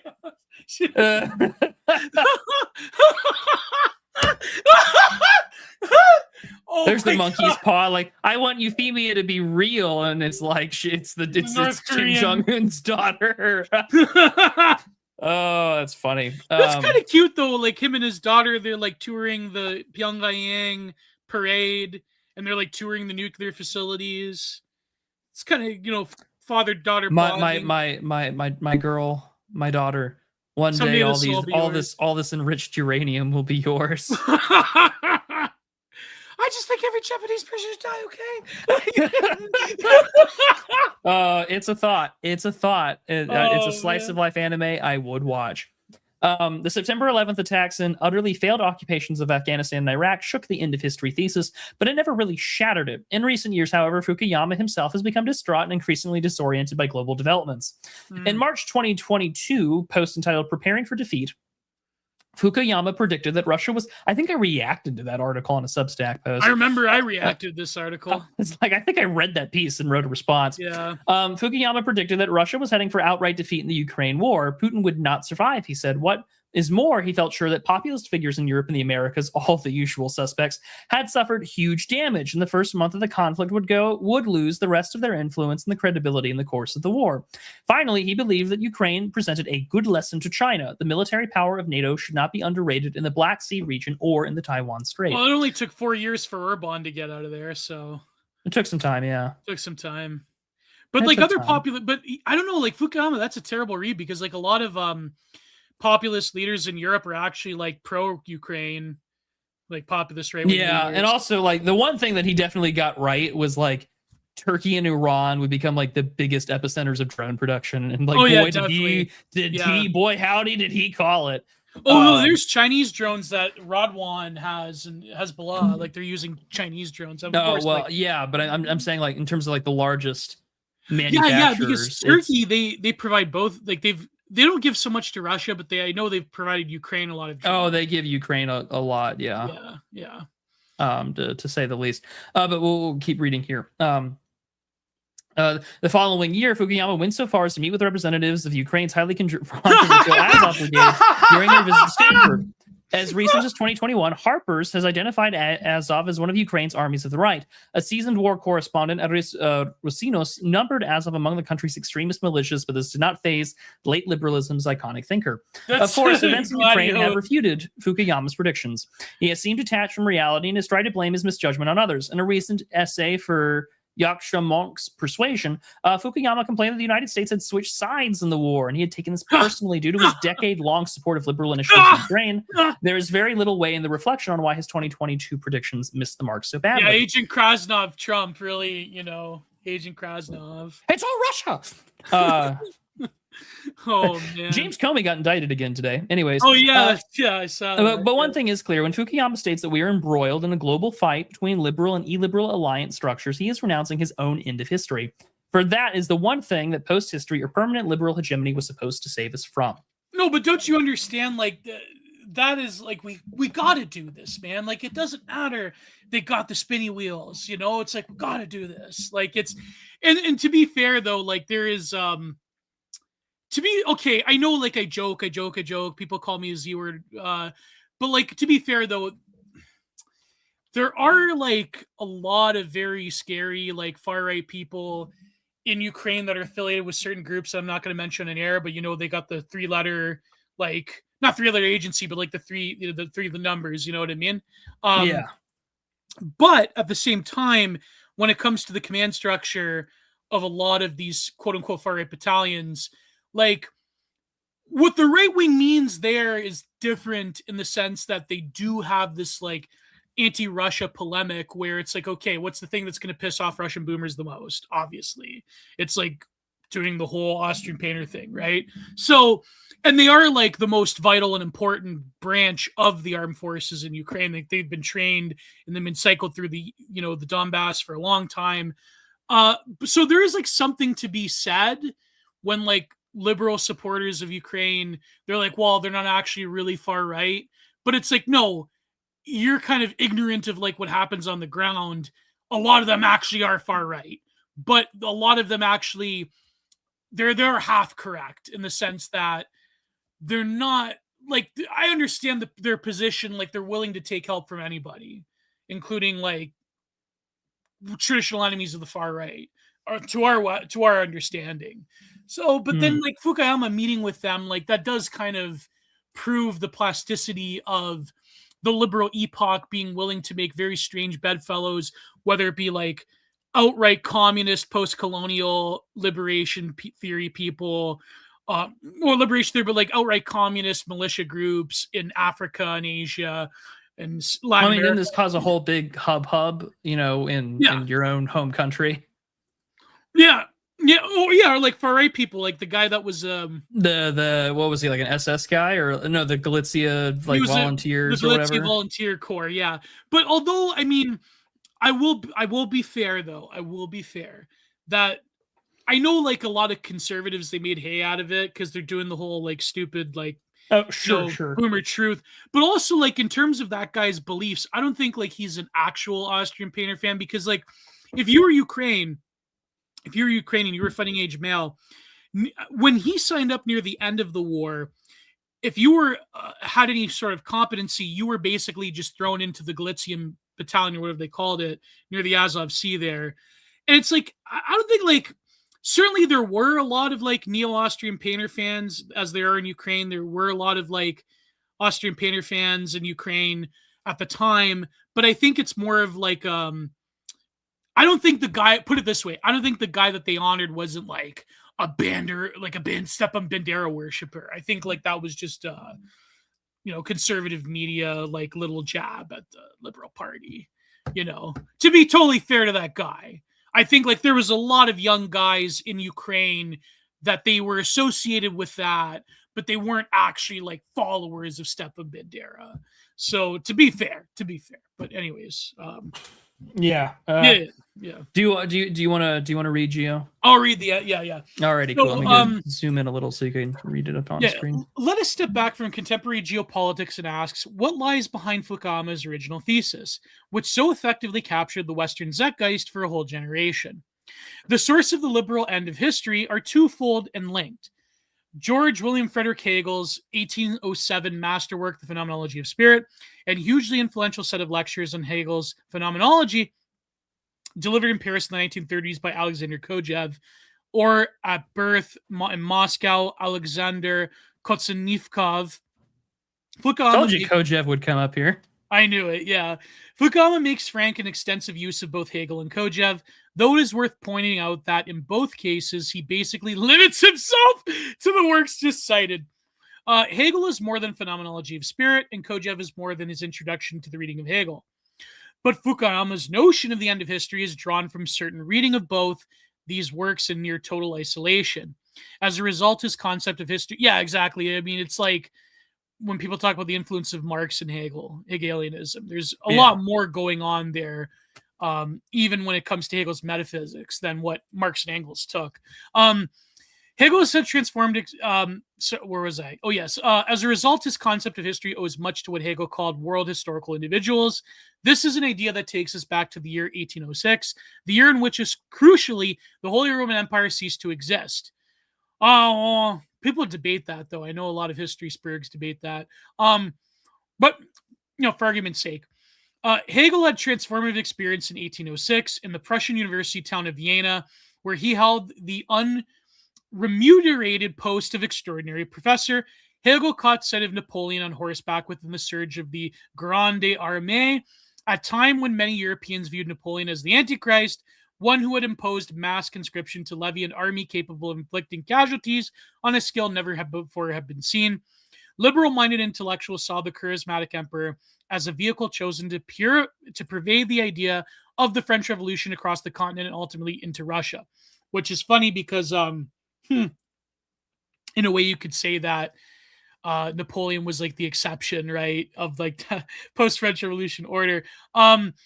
What is more, Kojev saw Joseph Stalin as Napoleon's esoteric heir. He hoped the Georgian autocrat could finish the job in Moscow that the Corsican had started in Paris. And like Hegel, who admired Napoleon for bringing Enlightenment politics to Europe, Kojev revered Stalin. Scroll down a little bit. Oh, I forgot that. Go up. I totally. So, shortly after Napoleon's recruits smashed through the Prussian forces and then torched and looted much of Vienna, Hegel famously wrote into his friend of his singular encounter, "I saw the emperor, this world's soul, riding out of the city on a reconnaissance. It is indeed a wonderful sensation to see such an individual who concentrated here as a single point, astride a horse, reaches over the world and masters it." Wow, that's incredible. Anyways, Fukuyama's other authority, Kojev, identified the figure of Napoleon with the end of history. What is more, Kojev saw Joseph Stalin's Napoleon's esoteric heir, hoped he would finish the job in Moscow, the Corsican started in Paris, and like Hegel, who admired Napoleon for bringing enlightened politics to Europe, Kojev revered Stalin for consolidating an egalitarian, Marxist-inspired union of republics in Eurasia. But not really, because I think even Kojev regretted that, because Stalin actually, believe it or not, was much more of a nationalist figure than what Kojev thought. Anyways, even when he was ardently defending Stalin, Kojev held that history had ended in Vienna in 1806. For him, Stalin was merely engaged in perfecting the Enlightenment ideals that Napoleon had first realized and Hegel had then theorized. Marxist revolution was not so much a matter of destroying the institutions of the liberal Enlightenment, but rather completing them. This was something that we used to talk about all the time in like 2017 in Third Order magazine, by the way. Conversely, he saw that Stalin's regime as Marxist avatar of Hegelian philosophy. Marx was to Hegel what Stalin was to Lenin. And this whole revolutionary sequence had started with Napoleon. This is like basic, like NRX reading of History 101. Kojève speculated. I was about to say, yeah. yeah. This feels familiar. The liberalism completed Marxism. Kojève speculated that the total integration of history, in other words, the end of history, had been realized in the Napoleonic liberal order. It then fell to Hegel after his revelatory citing in 1806 to state that history must end and has ended in the new form of self-consciousness that Napoleon forged in his politics of universal recognition, which also logically a universal politics of recognition, liberté, égalité, fraternité, and so on and so forth.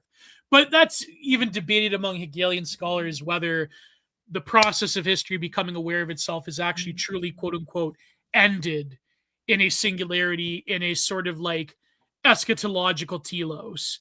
There's many debates over that in Hegelian studies. There have been much debate about whether Kojève remained a loyal Stalinist or even a KGB informant until the end of his life. It is likely that he did. This generates numbers of institutional questions, given Kojève's hand in devising the European common market. He worked devotingly on the creation of the European Union and died on the job in Brussels in 1968. As Boris Groys reminds us, a romantic bureaucrat to the end.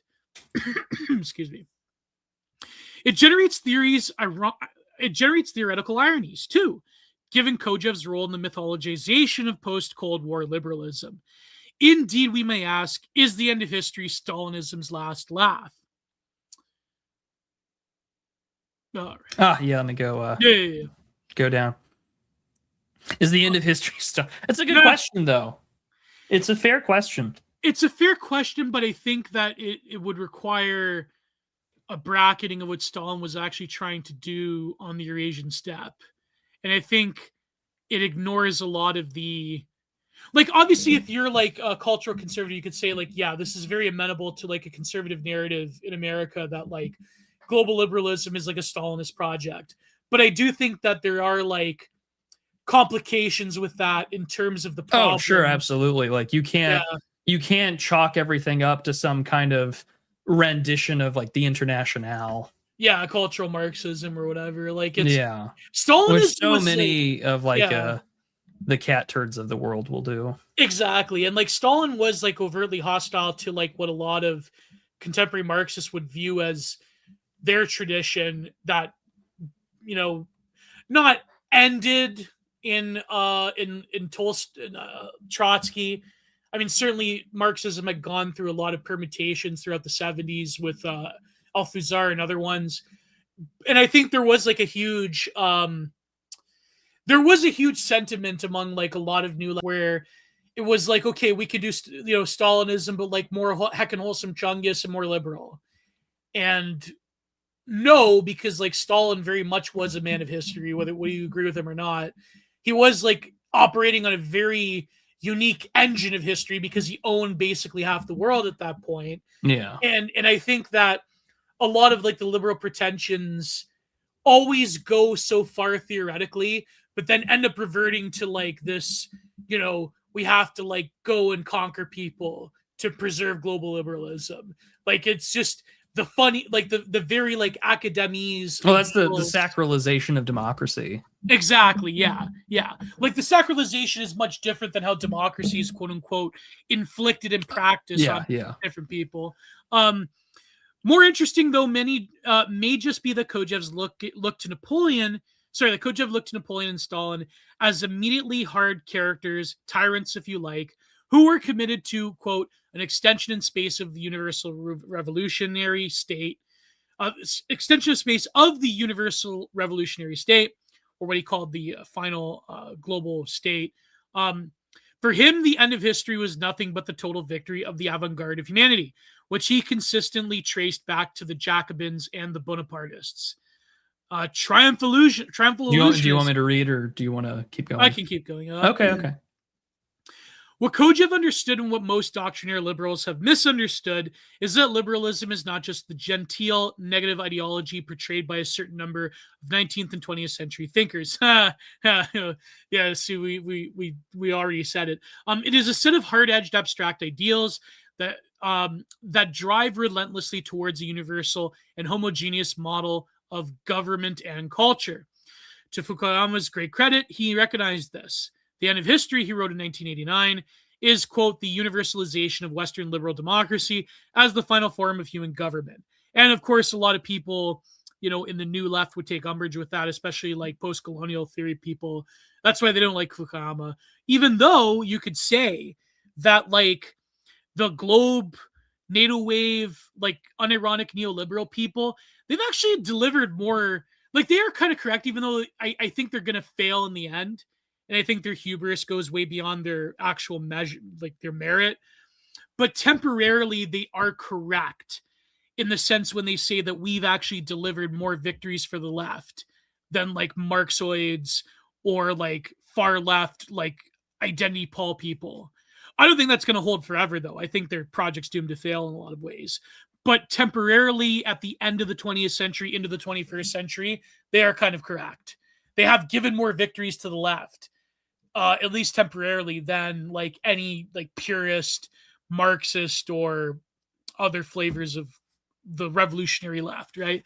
Fukuyama starkly opposed his vision of the end of history to an end of ideology or a convergence between capitalism and socialism. In his telling, liberalism does not converge; it conquers. Post-history is made possible by the total exhaustion of illiberalism and by liberalism's ultimate triumph. Though rarely acknowledged by his partisans, Fukuyama's end of history hypothesis highlighted the fact that Western liberalism is a totalizing ideology that seeks to dominate all. And in 1989, he was a true believer in permanent liberal hegemony. In the mid-2020s, Fukuyama's liberal core is beginning to feel like an undemocratic periphery. Indeed, a new term has coined undemocratic liberalism, which serves a very apt description. All that remains of the end of history's liberal triumphalism is what Jean Baudrillard once called triumphal illusionism. The cool et unus in which Baudrillard encountered the only surviving primitive society, as he put it in 1986 text, America, feels more and more unironically primitive. The mind's luxury of a rich civilization is harder and harder to find in New York, Milan, and Paris. The great world powers of the collective West are less and less seen by citizens or rivals as great or as world powers. Perhaps the decisive error that Fukuyama made was in linking liberalism and democracy. They're not even in the same ideational category. Democracy is a form of regime, while liberalism is a political ideology. What is more, democracy vastly antedates liberalism. Liberalism as a political ideology can be traced back to the English Civil War and John Locke's two treatises on government. Loki. John Locke.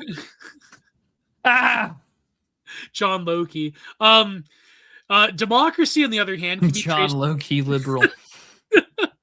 Democracy, on the other hand, can be traced right back to the 6th century BC and the Athenian reforms initiated by Cleisthenes. Cleisthenes, yeah. Nor is there anything particularly democratic about liberalism. The term liberal democracy was introduced in the 1990s to counter Fukuyama's narrative, but it hardly is a recent phenomenon.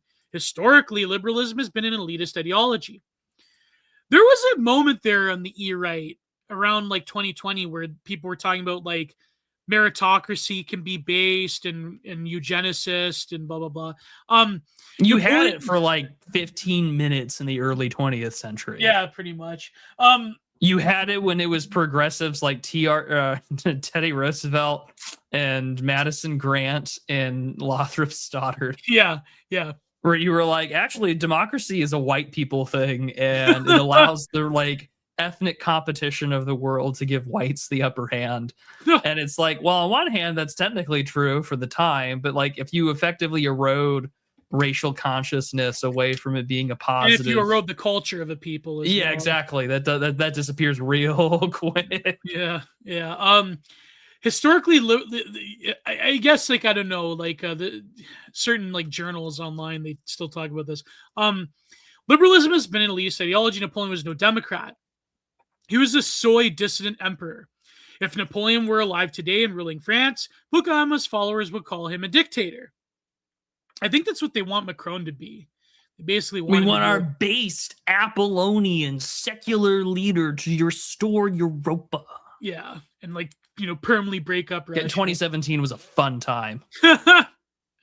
Fukuyama's followers would call him a dictator. No, not really, not really. I think like a lot of liberals, they're like the people that take Fukuyama seriously, like the NATO wave, like Globe Twitter people, they're actually like kind of all for it. Hegel was skeptical of, some of them are even fighting in Ukraine for this reason. Hegel was skeptical that democracy. I respect them for at least living up to their principles. Yeah, true. You will not see me ever complain about that. Yeah, I don't respect them for committing war crimes in Kursk, but if living up to it's you got to give, like, even like people made fun of the Reddit battalions, you do have to give them something. They are actually willing to fight for universal. They are willing to kill and die. Yeah. Hegel was skeptical that democracy was a sustainable way to organize the enlightened liberal society that he thought constituted the goal of world history. In his philosophy of right, he even argues that democracy would undermine the very foundations of the rational state.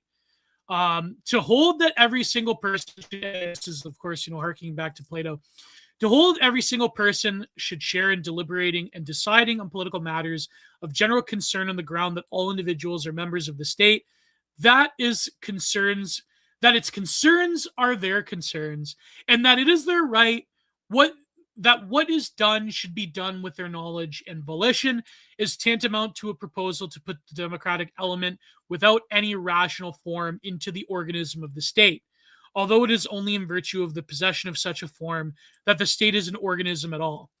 Again, there is no golden soul head of the Leviathan body at the helm. There is no rational principle of organizing. It's just the appetitive wants of the masses that, in absentia which we certainly lost in the as the aristocratic class realize that the wants of the masses can be replaced by the masses being replaced. Yeah, and also their wants manufactured and engineered. Well, yeah, exactly. And I mean, like, this is the whole like mass media complex that we've kind of been living under for the last 75 years. But like, it is something like it's a damning indictment. I know that his daughter is kind of big in like some right wing spaces on Twitter, But like, I think about that Teddy Roosevelt TV movie that came out. I think it was like the late 80s, early 90s. Trying to think of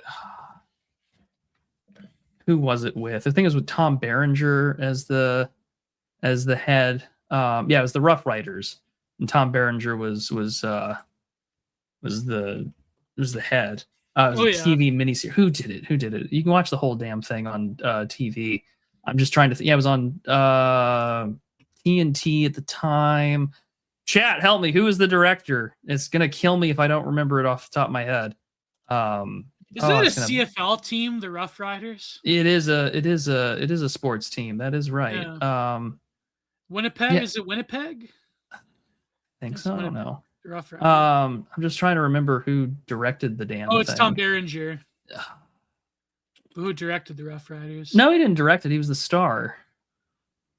Oh well, it doesn't matter. It'll come back to me later. But there's a scene at the beginning of the film where the young men who volunteer for the Spanish-American War up and say that it is the responsibility. Oh, John Milius! John Milius! Bother the absolute crap out of me. Yeah, it's John Milius. Thank you. I know his daughter's big on Twitter these days. Anyways, John Milius directed this. I really recommend it. It's great, cheesy American goodness. Anyways, there's a beginning at the beginning of the film. All the like young cast. They're all these like young guys, these like Harvard educated white guys. And they say that it is the duty of the patrician class to lead its nation into battle, to set the example, or something along those lines. Yeah. That has stuck with me since I watched it when I was a little kid. And I know it's TV and it's a fiction and it's all bullshit, but it's a good line because at some point in time in this country, and some point in time in any nation, there were people who genuinely believed that. And that is what kept the organism and the heart of a nation and a people alive. And that does not exist anymore. I remember gone. I remember my political theory professor. He would talk about. He's from America. I believe his PhD was from UCLA. He talked about how the National Park Service, created by Teddy Roosevelt, was like for this like nativist racist purpose where the aristocrats of America would test their mettle by surviving out in the wilderness, and how that's bad and that's like not real. I mean, that's half true, but also based. Yeah, I said that I'm like based. Actually, that's cool. I don't know what you're talking about. There is something to be said, though, I will say, when a lot of like leftist Marxist critics talk about the impossibility of democracy in the modern age with like late capital, because a lot of the notions of, like we were starting the show with this, a lot of the notions of identity and a lot of the constructs of consumerist behavior that inform people's sense of self, and a lot of even right social institutions, from healthcare to public works to just like global food production. Yeah. Because it's in the hands of like corporations and essentially in the hands of semi-controlled, semi-commanded, but capitalist economy nevertheless, then you can't really have the organism of a people, of a state, of a civilization greater than a state in the hands of any sort of class or architect that is a sort of given an official title as the representatives of said society or polis, because essentially the huge functions of daily life are ceded to other entities, corporations, gig economy nonsense, Silicon Valley, tech companies, like, and so they say, like, in a way, you can't really have democracy in like global neoliberalism, because you're by definition ceding massive amounts of public works to these other entities that do not represent you as a people. No, that's not to say like their arguments totally sound, because obviously like there are problems with just centralizing everything and like doing like I think in Toronto they have one of them now, doing the whole like heckin' wholesome syndicalist commune grocery store. Like those stuff, like you could debate over the efficacy. You don't want your heckin' wholesome co-op? Yeah. Like, I mean, some co-ops actually do work, right? But like, you could debate the solutions to that. But I do think I do the bookkeeping for one, so yeah. yeah.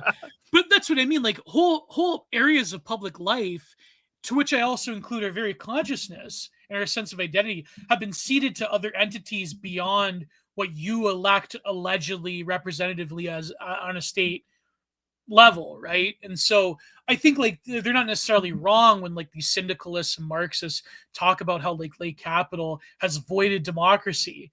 But then of course the response by unironic neoliberals is that, well, so what? There's no other system that could do way better than that.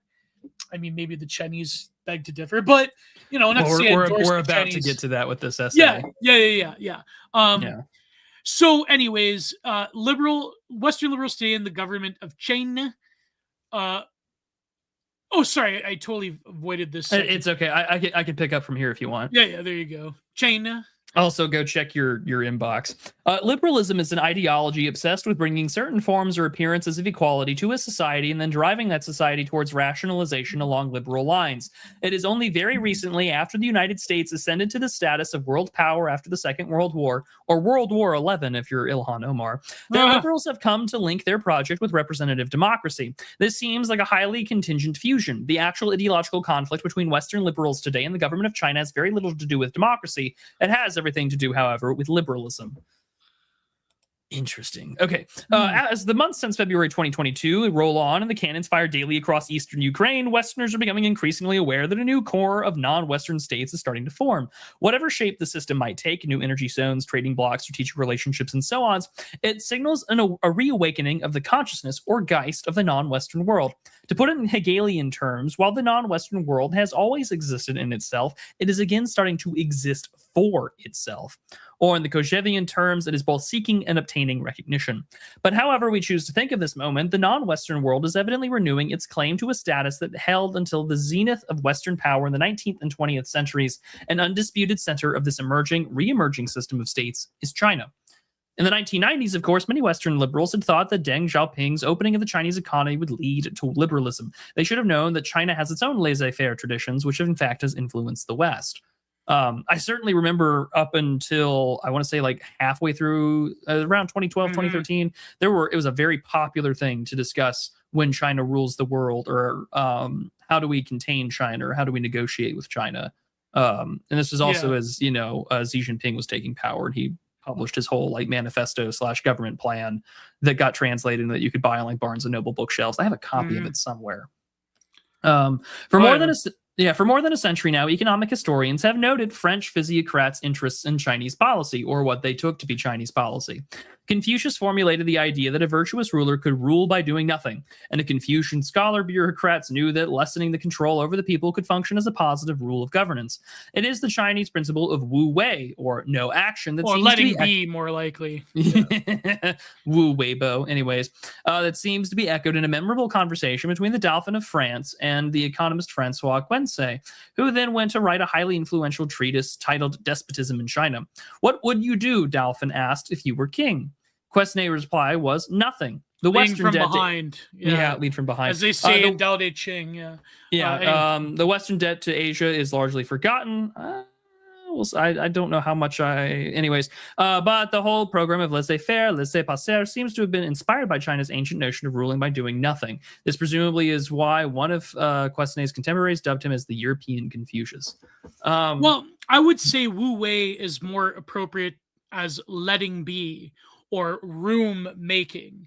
It's not like non-action. There still is implied action. It's more of like creating the space for action, both in art, philosophy, and even in governance.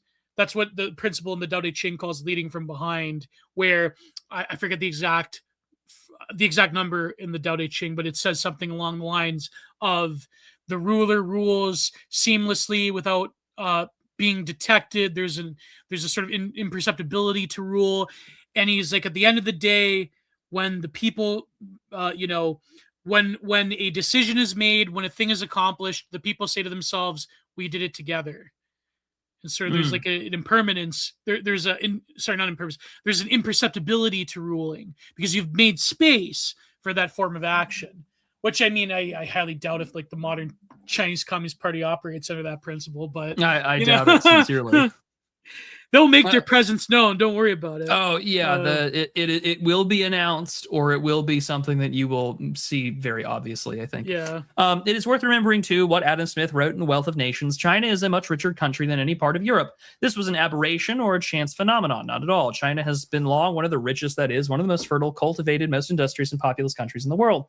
Could the nation's enduring wealth have something to do with its political economy? Not necessarily.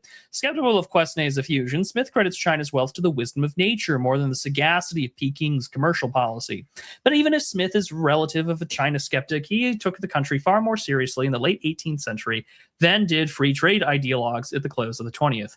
That is very true. Fukuyama's views on China strike us today as both provincial and familiar, although the level of confidence is astounding. The historically shallow liberal supposition is by now so common that it barely needs to be summarized. Economic liberalization would lead to consumerism, and consumerism would lead to Western-style democratization.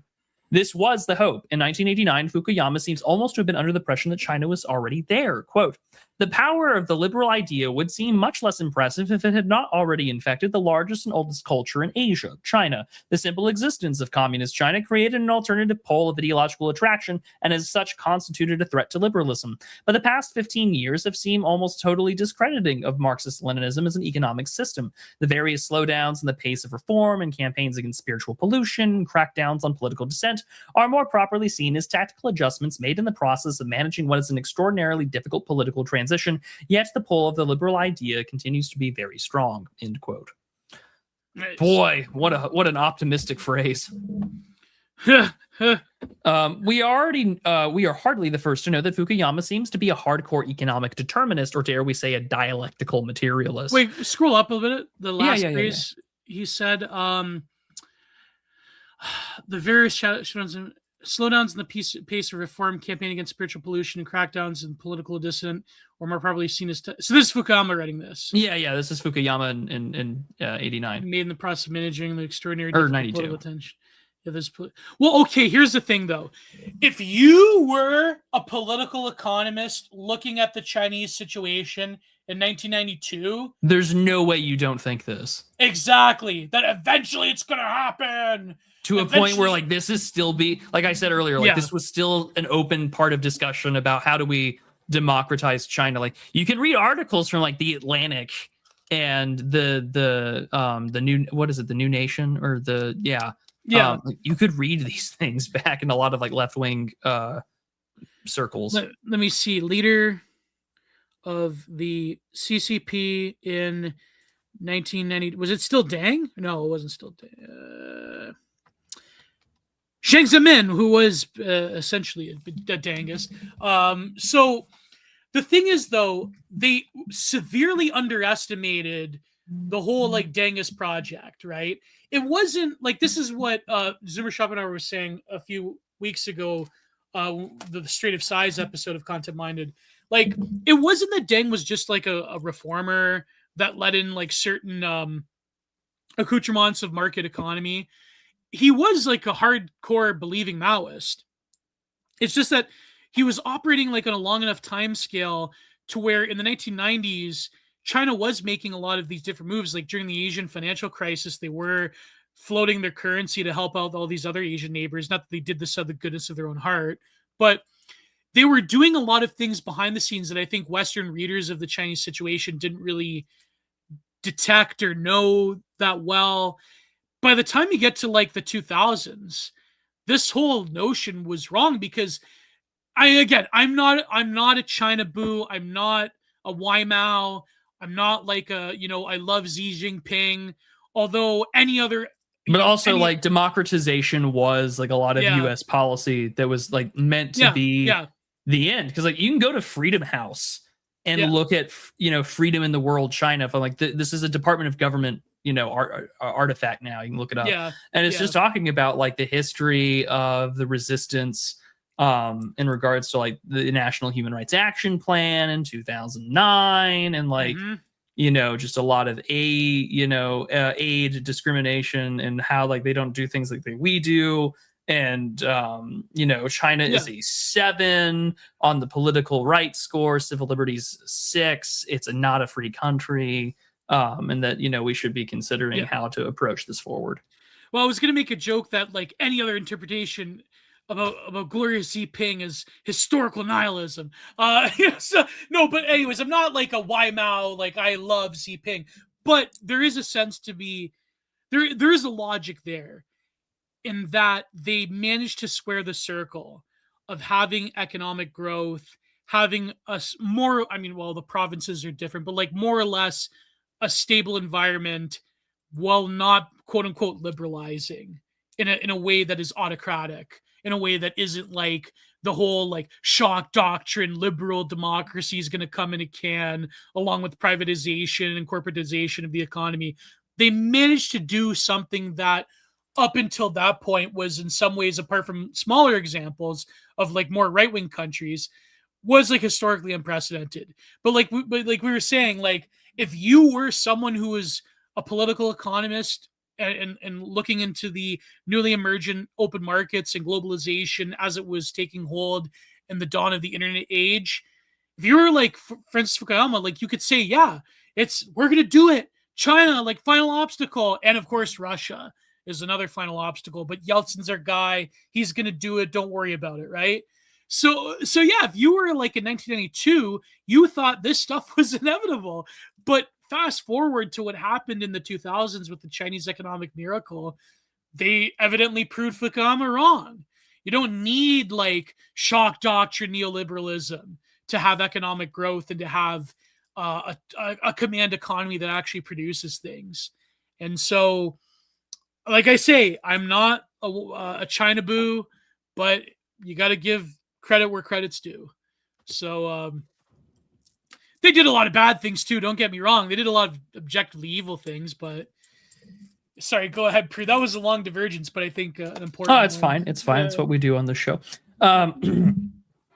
We were hardly the first to know that Fukuyama seems to be, dialectical materialist. He states that because the planned economy that had existed in the Maoist period had collapsed, liberal political developments were fait accompli. By any attempts of the Communist Party of China to intelligently balance market development and the continued existence of the party state, he assumes, must soon be thwarted by young people under the sway of Western cultural ideas. Mm-hmm. Oh, the irony. Well, Sean Weiland has some good points. Let me go read chat. I know. Also, Randall Shirker, Z didn't call me gay. So true. So true. Economic growth without liberalism, i.e. reactionary modernism, is also why Germany and Japan were made into enemies in the 20th century. Yeah. There's a reason why Friedrich List is considered a bad guy in some people's books. Well, he says especially because without Deng in 1978, America would never have the great moderation, which is what made the Reagan Revolution possible. Yeah, I mean, Reagan really was like a wet blanket over a lot of political radicalism, both on the left and the right in America. People tend to focus just on the left-wing calming of radicalism, but it's true. Economic growth without liberalism, i.e. reactionary modernism. Yes. Oh, you read that. Yeah. Well, Randall Shirker, I hate to burst your bubble, but Xi Ping implicitly calls a lot of Westerners gay. So I don't know. And the certain Western countries are controlled by other factions. That's a well-known. Fukuyama now underscores how many children of the Chinese elite are studying in Western universities. Yeah, and look at how many of them like this. Again, buddy, we know, and they bring diseases and agro-terrorism. They're evil. And they're an enemy of the state. Like, I am a pro-Chinese Exclusion Act in support. I'm a moderate Democrat. I support corporate taxes, public trade unions, and the Anti-Chinese Immigration Act. Choke never gets. It's my favorite tweet of all time. No, but it does like okay to like a normie. Like again, I'm pretty like on the fence with China. Like I'm not one of these people that makes a big deal about like these China hawks, but at the same time, I don't trust them. Obviously, like look at Canada, but like it sounds incredibly racist to like just an average normie. But no, it's true. Like there has been university graduate students in like material sciences and nuclear physics that have given information to what they're researching to the Chinese Communist Party. Like it's true. There are spies in Western universities for the Chinese. It's not racist to say if it's true. Okay, I know people think racist, like real truth bombs are racist, but like it's not a racial polemic against. You have said the absolute truth. Yeah, it's not like saying every Chinese person, but it's saying like there is a huge problem. I know because I had a relative actually who worked in a university recruiting center, and she had to deal with like people that were clearly fake students from China, and you knew that they were there to like spy on the other ones. You know what I mean? Yeah, that was actually proven in mainstream news articles in Canada, right? Oh, by the way, here's another little tidbit divergence. It's kind of funny, but it's actually tragic. The state of modern Canada, for as much as like Mark Carney signals against this, there was this report that was leaked to a journalist at I think like Juno News, and like again, it's an anonymous source, so always like have an air of caution, not to believe everything Juno News says, right? But there was a report that some commander said that there is this unit that was almost 100%, like almost like 90% made up of like people on foreign visas. And they were having problems during training because the recruits from Cameroon and the Ivory Coast started beefing with each other during basic training. And it's like, it's like, why? Well, we also had that video that went viral a while back where it was like, yeah, here's like a Navy recruiting station in China or in California outside of San Francisco, and they all are just speaking Chinese. Yeah. Why is that? Like, isn't that like a national security risk? It is. It is. It's not racist to say. Racism is literally a solid, and it was until 15 minutes ago on world history. Racism was basic national security. But that's what I mean. Like, there's proven leaks in material sciences, in university programs, and in the U.S. military of people giving information to various foreign governments because they have an ethnic loyalty to said foreign governments, right?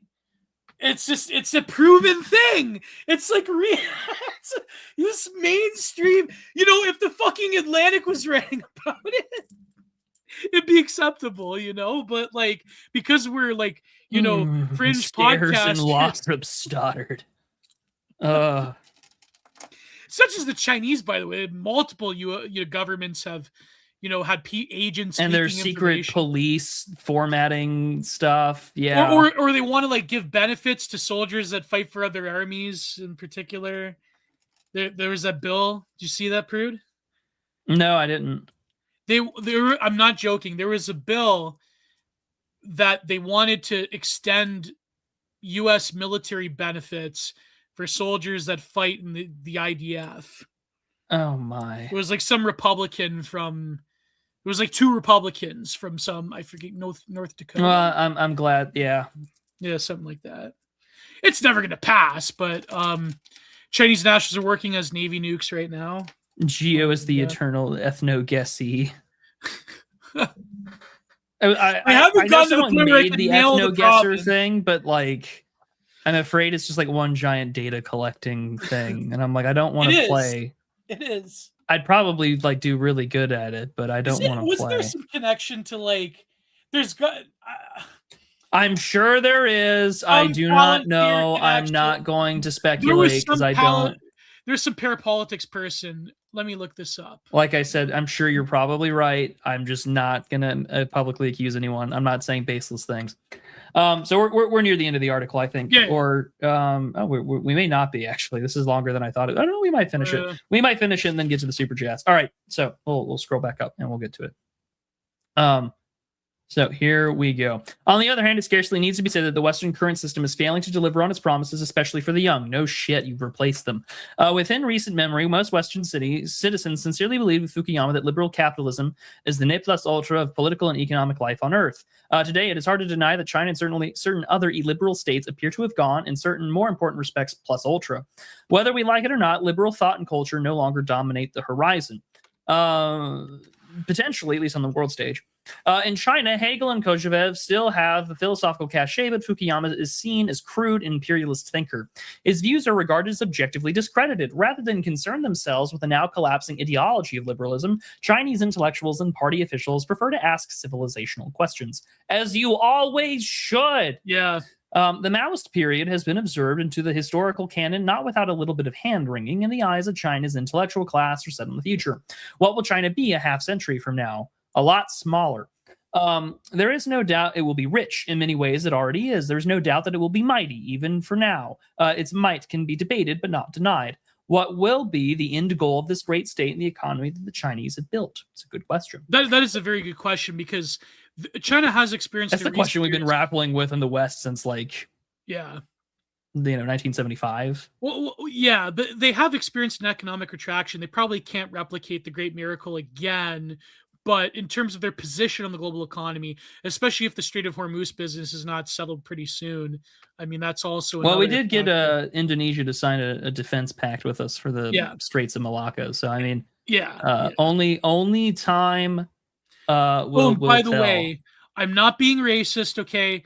Because there was a report... Oh, you have to actually be worried because you're in Canada, right?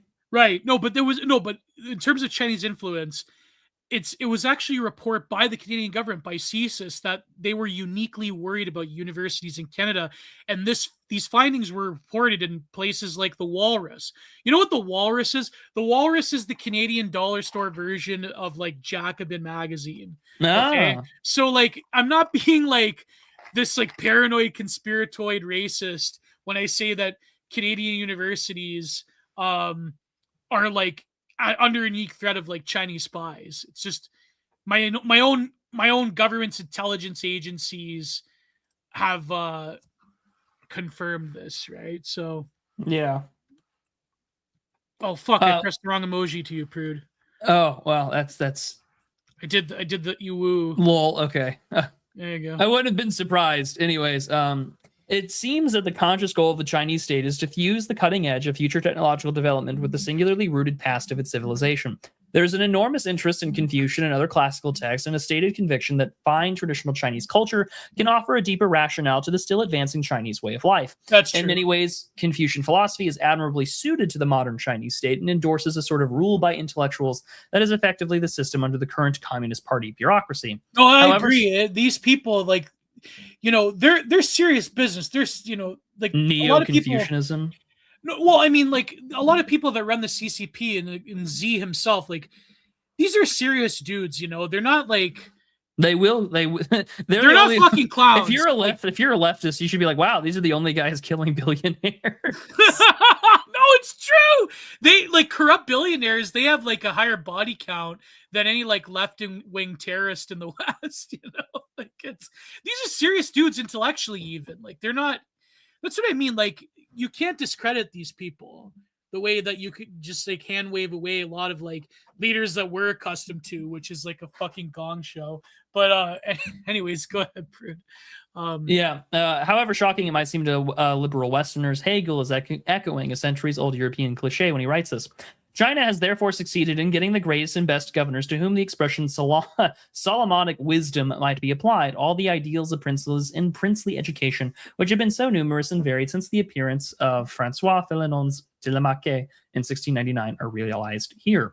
When Hegel then adds, and in Europe there can be no Solomons, it would be hard for a 21st century European to object. Holy shit! That's a truth nuke right there! What a truth. What a truth. My God. That's terrible. What a truth. I don't know how true that might be, at least maybe by the time Hegel's writing, but like... Right, yeah, by the time Hegel's writing. Because you could argue that there were definitely some Solomons 100%, yeah. In Europe. Yeah, but Confucian tradition also provides a set of principles on which the Chinese people can measure themselves ethically and morally.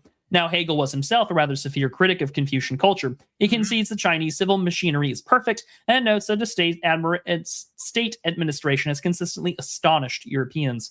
He nevertheless feels that Confucian culture is lacking something that he calls the element of subjectivity. To be sure, Confucian canon features many correct moral sayings, but their lack of speculative daring leaves him cold. Oh, yeah. He ultimately concludes that China's pre-modern political culture, all claims to the subjective heart, are absent.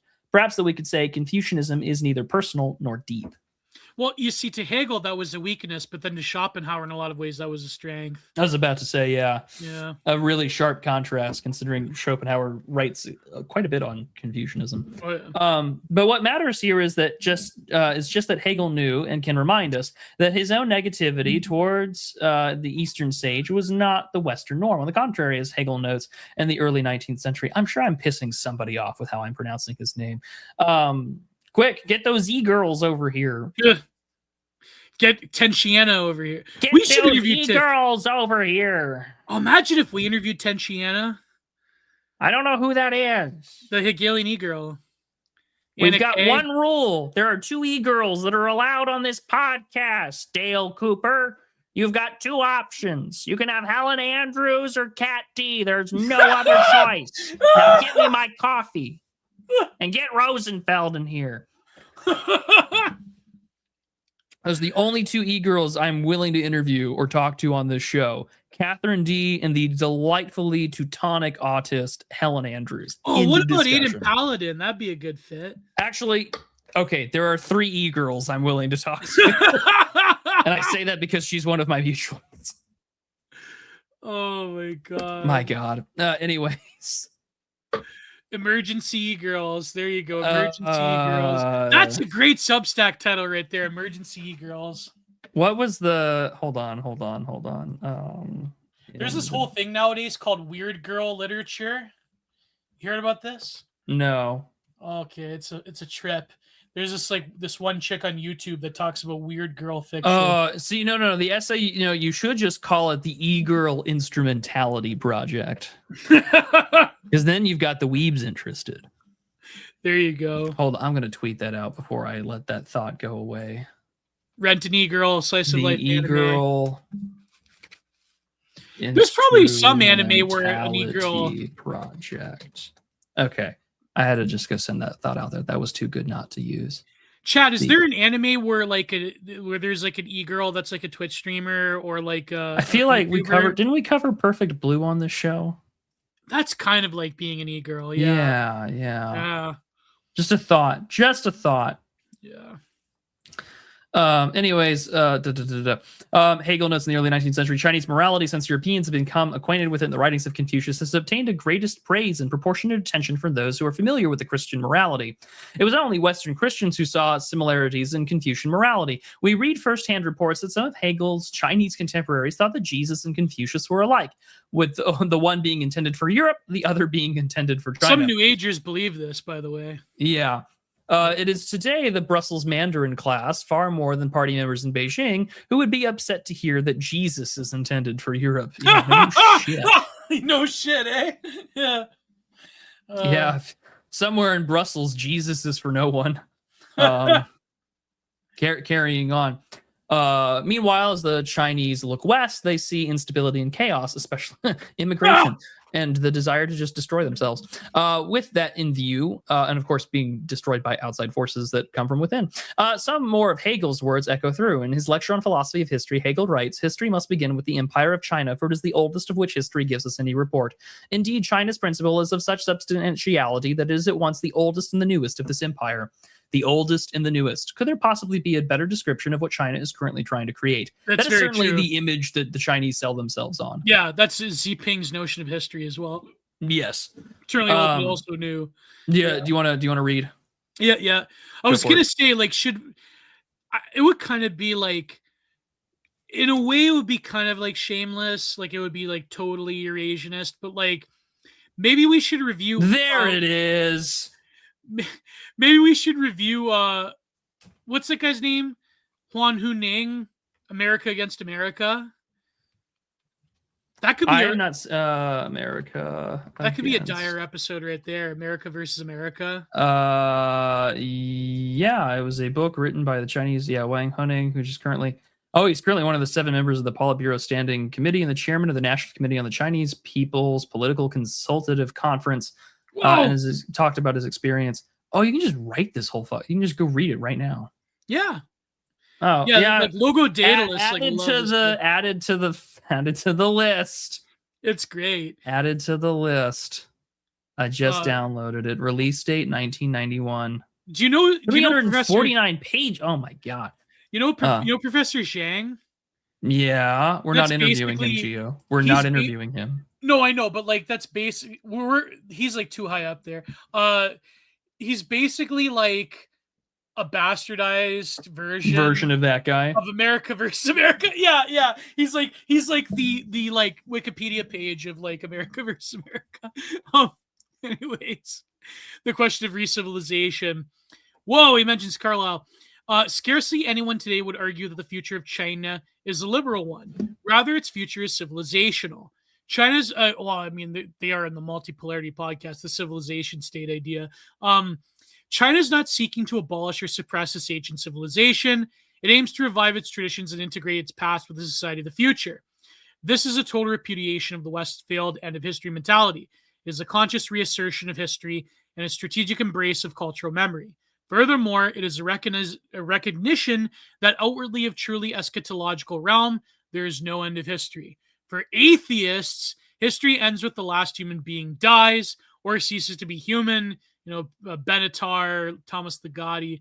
For theists, it ends when God wills it. But searching for any permanent post-historical settlement is a delusion, a dream of the Enlightenment that was taken up in due course by Marxists and highly ideological liberals. Yeah, he's correct with that. China is taking a different path. Revival of civilization is the official Chinese, or re-civilization in Thomas Carlyle's English, is a conscious task that will shape its its politics and culture in the coming decades. Xi Jinping's party is formally committed to the revitalization, not disruption, of Chinese civilization. And when the state's paramount leader says that, I actually have probably more sympathy towards Xi Jinping than I let on. The distinctive I just don't want them running Canada, put it that way. The distinctive features of the Chinese civilization must be honored and handed on. He is not only referring to modern China, he has in mind the rich foundations of his country's more than 5,000-year-old civilization. The question now is for the West, will it too re-civilize? Will its political and intellectual class honor against the rich foundations of their more than 3,000-year-old civilization. The reality that we are slowly waking up in the West is that, much like Marxist-Leninism, liberalism is a critical ideology, not a constructive one. Well, I mean, Marxist-Leninism is a constructive ideology, depending on who you talk to, but I get his point. The latter liberal creed is reducible to a certain number of abstract rules, which are not responsible for a cascading sequence of decivilizational effects in the West. Yes, it comes down to procedure, blind legalism, the public non-place, the global world as a non-place, frictionless society that demands nothing of you but consumption and being a heckin' wholesome being a heckin' good person. And not even that. Because, you know, if you're an Azov battalion, or if you're a Chinese dissident, or if you're certain countries in the Middle East, or if you're certain terrorist groups elsewhere, then you have the space to be the exception, to not be a heckin' wholesome, heckin' good person, you know, because you're ensuring a future victory of global liberalism. So anyways, the West is in chaos precisely because it listened to the cliches put into circulation by the likes of Fukuyama in the early 1990s. Western intellectuals are starting to wake up to our new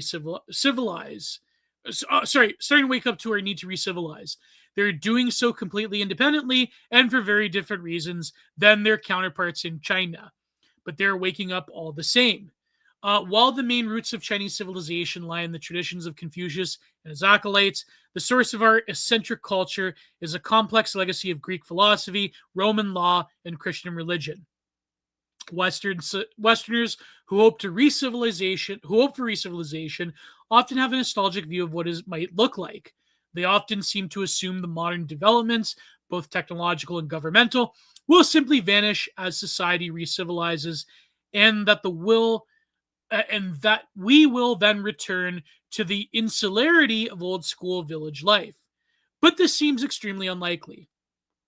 The process of re-civilization is undertaken by integrating aspects of one's ancestral civilization with ultra-modern innovations in both government and technology. I guess this is like the basic, archaeofuturism 101. Yeah, it sounds like it, like the older version of that. Yeah.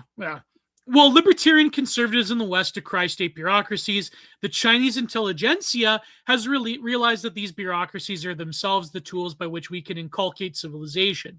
The law is a teacher. The bureaucracies bring the law. Take, for example, of social media. In liberal capitalist societies, the sole purpose of social media is to generate profit. I wouldn't say that. It's also to generate consent. It is therefore no surprise that social media C-suits have discovered what every knave in human history has always known. The best way to rob a man is to appeal to his vices. For this reason, social media has become a vortex-like force of decivilization. The more efficiently predatory technologies turn people into addicts, the more lucrative they become. In a society focused on re-civilization, vice inculcating apps would be highly regulated and simply replaced by socially valuable systems, kind of like what the Chinese are doing. Or to even more ambitious, consider the political economy. Liberal capitalism erodes itself as it forces people to work and consume so much that they do not make time to bear and raise children at sufficient rates to replace the labor force. The logical response to this would be to restructure our economies in such a way as to create stable families, given a higher priority than maximizing short-term GOP growth. This is why, like, the old Marxist feminist critique is not right. There was an absolutely stupid philosophy tube video that talked about this, like witches were the first anti-capitalists because they had like abortifacient potions, blah blah blah. But like that sort of like bourgeois norm maybe was like this ultra reified picture of like 1950s America. Yeah. But in reality, it's actually just cheaper. It's more it's better for the ruling classes to just import labor and have them controlled precisely because they're deracinated in a different cultural context, rather than just like having like quote unquote pro-natalist policies. And I think like I mean, of course, like certain like these like pro-natalist people, they've obviously thought about this, like, but maybe they haven't thought about it enough. Like the sheer economic incentives to just like have an anti-natalist society when you have like an infinite pipeline of like a helot fellaheen slave class in the third world. I hear instrumentality and I steeple my hands, raise them to my face, and smile. I'm just going through. I'm going through chat because they're talking about what if your wife starts a podcast and becomes an e-girl? I would be terrified. Oh my god! Because that means that she's inhabiting a space or a world that I just do not know about. It's like, imagine if you were Eudaimonia and you're married to Shuanhead. I got in trouble about talking about that like several years ago. I'd rather not. Yeah. Prude has the worst taste in e-right e-girls. I just, guys, I block 90% of women. I have the best taste. I had the John Birch Society account message me saying, "Hey, can you unblock one of her people?" Because she was a woman. Yeah. So my taste is terrible because I don't follow e-girls. That's what Geo's for. Oh, yeah. He tells me what's going on about these women. Oh man, there's this just doing his job. Oh, there's this one I mutualed recently. What's her name? She's a great art poster. Occult Culture, Temple of Love on Twitter. You know, Temple of Love. She's great. At occult_culture. Great art poster. Great aesthetic poster. We love her. We love our girls. Anyways, we love our girls. We love our boys. Oh my god. In practice, this would mean ordering immediate production and consumption in line with what is optimal to achieve above replacement fertility rates. For this to work, the state would have to take an active role in redistributing income and therefore resources to families and away from more sterile forms of consumption. But haven't we tried a lot of the like giving money away in some European states? It doesn't work. You need more. You need more. It's a spiritual crisis, really. The state. Oh, go up. I think it's more than that, but like. Yeah, no, it is at heart. It's a spiritual one because like there is a Trump effect on white birth rates where it's like when you're a guy who claims to represent you, like Trump has done some good for the country, obviously, like, and that has in both the first term and in this administration has boosted the non-Hispanic white birth rate in the United States. It helps when you think you've got a future and the vibe is good. It helps. Yeah. It helps. Need those super chats. You need those super chats so anyway. I can raise the birth rate. Oh boy. That's great. That's actually funny. Send those super chats so I can raise the birth rate. Send the super chat so Prude can raise the birth rate. I like that. That's terrible. But yeah, send me money, please, so I can afford to keep doing what I do. Anyways, the problem of overt rate. Oh god. The problem of overtly high birth rates, as historian Bernd Rohrich remarks, has been discussed in China as far back as the 3rd century BC, but of course the People's Republic has now different issue with fertility. Its birth rate is reported to be marginally higher than that of several European countries, including Germany, but lower than the European Union as a whole, or indeed the United States. Its low fertility is due to a variety of factors, many of which is doubtless shared with rapidly aging populations throughout Asia and the West. Yet it is surely too a legacy of the party's inexpressibly grim one-child policy, which was enforced until the end of 2015. Oh boy. Western complacency is nevertheless out of place. The demographics realities, in fact, favor China in the medium to long term. Some people doubt that if they're just cooking the numbers, though. But anyways. Well, also, like the Chinese birth rate is falling. Like it is below replacement now. It's funny, like they eased up on the one-child policy. Now their birth rate's falling. It's kind of I mean, I think it has a lot. There's a similar Asian crisis, I think, in that regard to Asian people, except for Indians, don't want to have kids. Geo for e-girl news, dimes for gay man news. This is so true. This is so true. Oh my god. Consider agricultural employment in China versus its competitors. In Europe, roughly 3.8% of the labor force are employed in agriculture. In the United States, roughly 1.6% of the population work in that sector. In China, however, over 22% of the population remain employed in agriculture. If we assume that the Chinese cities need around 1% annual labor force growth, on top of their current rate of population growth, China has at least 17 years of potential labor force growth locked up on the countryside. Yet when the Chinese built enormous residential projects to prepare for these massive population flows, skeptics in the West called them ghost cities and argued that a property collapse is set to destroy the economy.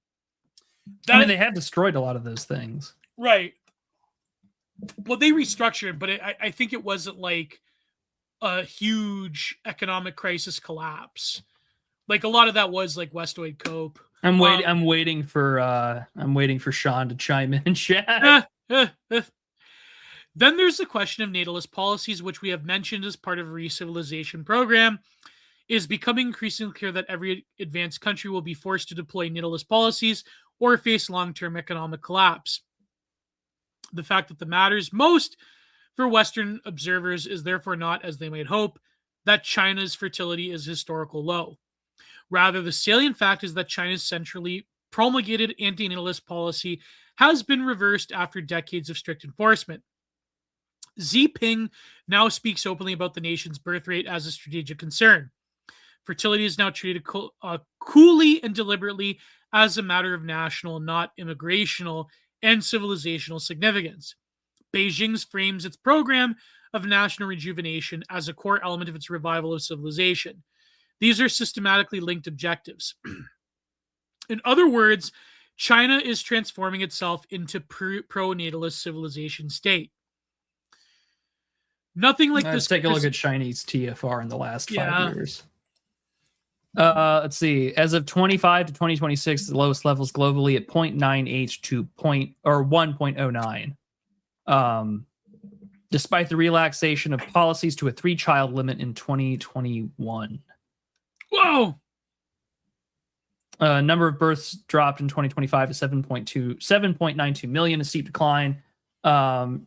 Majority of Chinese residents now live in provinces where TFR is below 1.0. Societal shift. Many young people are delaying or deciding against marriage and children due to exhausting competition, intense work culture, desire for differently. I mean, I'm not really surprised. Mm-hmm. Well, look at South Korea, though. Well, I mean, South Korea is just like the epitome of all of these problems, to where it's like there's a whole political faction that is okay with the extinction of a race because of blah, blah, blah, blah, blah. Yeah. It's bad. I'm like incel revolution now, Korea. Like you had your chance. Oh God. Just saying. Anyways, carrying on. How long do we got? A pro-natalist civilizational state. Nothing like this could have be presently said of Washington, Paris, London, or Berlin. It is harder than ever to deny that historically high immigration and decivilizational effects are linked throughout the West. Fortunately, however, liberalism is not, as Fukuyama claimed, the Western idea. Like, here's the thing, though. Like in America, we can actually observe in real time where like the religious conservative whites are breeding more or having more kids. Like this is true, but like you said, it is a spiritual one, but like also at the same time, like this is why immigration is like the fucking cornerstone of all problems. Like there's a New York Times article in the 2024 election where he was like, Trump has a theory of everything and it's called immigration. And it's like, no shit, you know, like you don't have to erode the culture that birthed some of the greatest civilizations on earth for the sake of like slaves. Yeah. Let my people go. And kick the rest out. My God. In the wake of the Jacobins' terror and Napoleon's wars, European politicians and intellectuals reacted in astute and hard-headed ways. The West then saw a century of high growth and the effulgence of re-civilization, in Carlyle's phrase. After the illusions of the post-Cold War period, we too should set hope for an era of re-civilization. This idea opens up new possibilities. Perhaps the West and China could re-civilize together. It'll be by competition, if anything. Mm-hmm. This is why I'm kind of hopeful for the great game with Russia to kind of come to an end, and we can focus on the Chinese.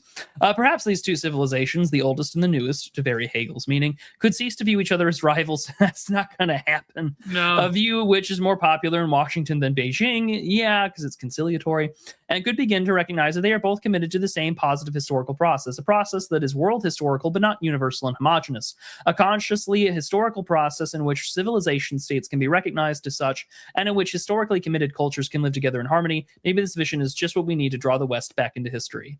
The conclusion is dog shit. What do you mean, though?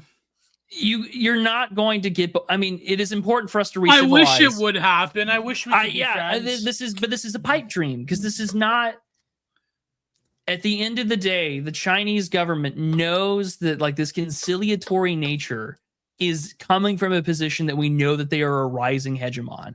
Right. And when we look at almost all realist literature, as well as historical examples, the great concern of any hegemon is going to be the difference between a revisionist state coming from an up-and-coming hegemonic power, which is the Chinese.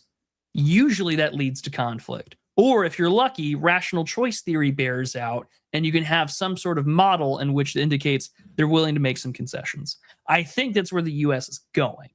But I think that it is safe to say that the Chinese will have no problem waiting us out until we are too diverse, too much like Terry Gilliam's Brazil, and they can keep taking advantage of the visa system until we are on our fucking knees. I see the Chinese are a civilizational state. That's absolutely true. And they are a great civilizational state. There's a lot of things about Eastern philosophy, literature, political science, and their intellectuals that are vastly worthy of being rivals to our own. That is true. Mm-hmm. But at the end of the day, they are still a rival. And for me, I think to say that we can re-civilize together in a conciliatory way is very difficult, if not outright foolhardy. Because I think that at the end of the day, as we saw with the wars in the Renaissance period, the wars of the 19th century and the wars of the 18th century, that it is through rivalry and competition that re-civilizes a society, that brings about high culture. And because we have unfortunately eroded our culture through mass immigration, sterile consumption, the dispossession of a majority and the dispossession of a majority faith, that we've lost even aspects of our own universality and homogeneity above all things that makes these things likely. My knee-jerk reaction and why I find this conclusion to be such a real kind of frustration is that there's not the whole idea that we can work together. No, I do like the idea that we can be historically committed cultures and live together. Yes, but we are going to be rivals. This is the consequence of our politics of the day. Yeah, well, and there's a century of humiliation as well. They're not going to let that go. No, but here's the problem, though, to push back. I think that in theory, that is true, that competition does revitalize a society, a civilization. But there is like a systemic problem to this. Like it's sort of like the Palantir Manifesto. A lot of it was geared towards like a future war with China. Like, I hate to say it, but like if America can't topple Iran, then it's like, I don't think like invading China is going to bring about, like in this stage, with these elites, with the situation that's in the Western world currently, I don't think that, if we just go to war with China, then everything's going to be better at the end of that. I don't think like that's a very realistic assessment. I mean, I could be wrong, but that has like huge consequences to the nature of the way people live, the global economy, the geopolitical situation, that I think, I mean, it could happen. And also like, they're both, America and China's both nuclear powers. So I get it in theory, but I think that a final apocalyptic confrontation with China is going to cost Western civilization more than it could potentially ever gain from it, even if you were to bar the nuclear question. Yeah. So, I think like I say, like even the problems we're having in by we, I mean like the Western world is having in Iran is like, I don't see the pivot to China really happening in terms of hard power. Now, economically, I think that's Well, different. the economic pivot, this is the big part of what the Obama administration second term, the pivot to Asia, this renewed emphasis on the Trans-Pacific Partnership, which was eventually torpedoed on the campaign trail by both Clinton, Bernie, and Trump. But again, the economic pivot was, in fact, if anything, a reiterative version of the idea that you could, through market forces, democratize the country. And that does not and has not proved to be successful. Well, another thing, too, is that I think when it comes to competition breeding strength and stability, that usually does apply to powers that have an objective power base, which America does, but in some ways preempts its own victory. And it's basically just sort of like a morale shoring up of the situation. Whereas I think with China, it presents a number of implacable difficulties to actually going about doing the job of like, okay, how are we going to like eternally cut China from being a rival civilization and superpower? Maybe economically, there's something to be said about reindustrialization, or, China does have a lot of their own problems economically and socially. But I just think that when a lot of people are very flippant about a hard power turn against China that could potentially boil over into another world war, I just think like that is sunset idle without saying the word.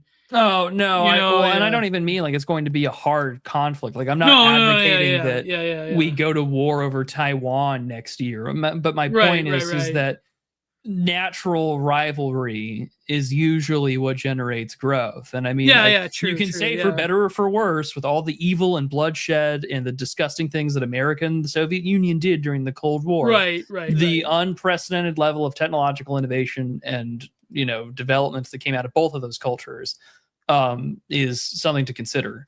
Like if America wasn't hampered by certain interests, this would be much more salient. Oh yeah, geopolitically. Like that's 100% true. Like if we didn't have to worry about getting who's getting ADL and SPLC money or who's telling about but not even just that, but also like the political priors of a lot of elite institutions in the Western world. Sure. Yeah, I mean, of course, geopolitically, that is a big one. Like, the Chinese are pretty ambivalent to, or they were ambivalent to like the special relationship America has towards certain Middle Eastern neighbors. But like, I think the Iran thing has demonstrated to it's radically changed. Yeah. So another thing too is that I think America trying to like disrupt the relationship that China has towards OPEC. That's obviously another strategy, but if you're going to like pursue a program of economic destitution of your allies, then it's very easy for the Chinese to sell a bill of goods to say like Europe, people within like nations. Well, they've been doing that. I mean, they've been doing Chinese influence into Europe has been quite high.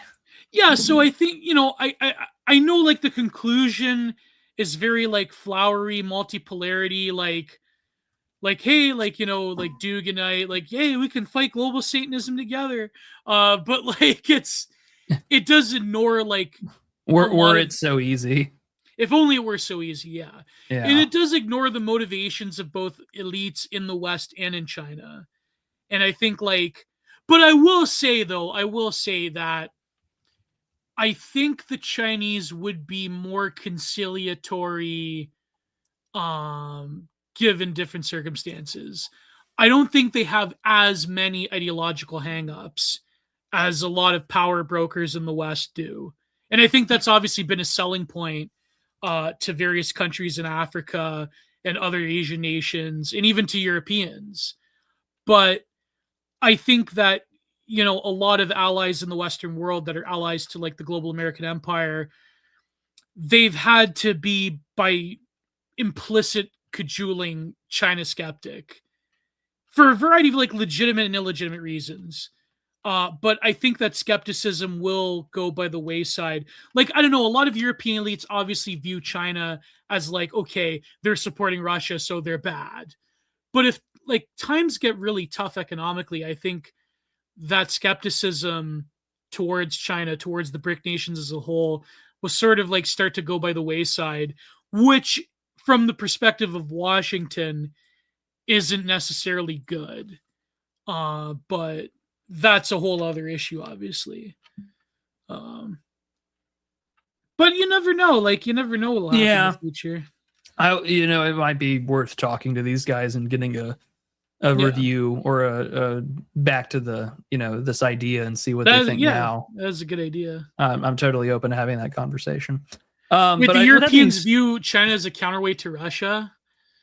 Maybe I'm just getting, or perhaps more of a counterweight to America. No, but he's like he's talking about like your European elites, like maybe just because I'm getting like the perspective of people that are like on the ground, like they have like the notion that China backs Russia, and so but then of course you're starting to see more European elites be openly courting the Chinese or being allowed to be courted by the Chinese. Yeah. So, yeah. Well, let's again. I don't know. Maybe we should come back to this. I'd like to do another. I would love to do another China episode. Is anyone mutuals with Pilkington? I don't know. We can find out. Hold on. Let me just go to. I can literally just look that up. I'm on Twitter.com all the time. Pilkington. Yeah, Pilkington. Yeah, let's see. Who follows him? Do I have mutuals with him? I do. Philip Pilkington, yeah. Hold on. Do I? Hold on. That's the real question. Do I have 30? Yeah, hold on. Following. Is he following anyone that I am mutuals with? Yes, actually. I'm surprised by that. Oh, well, yeah. We can make this happen. We could.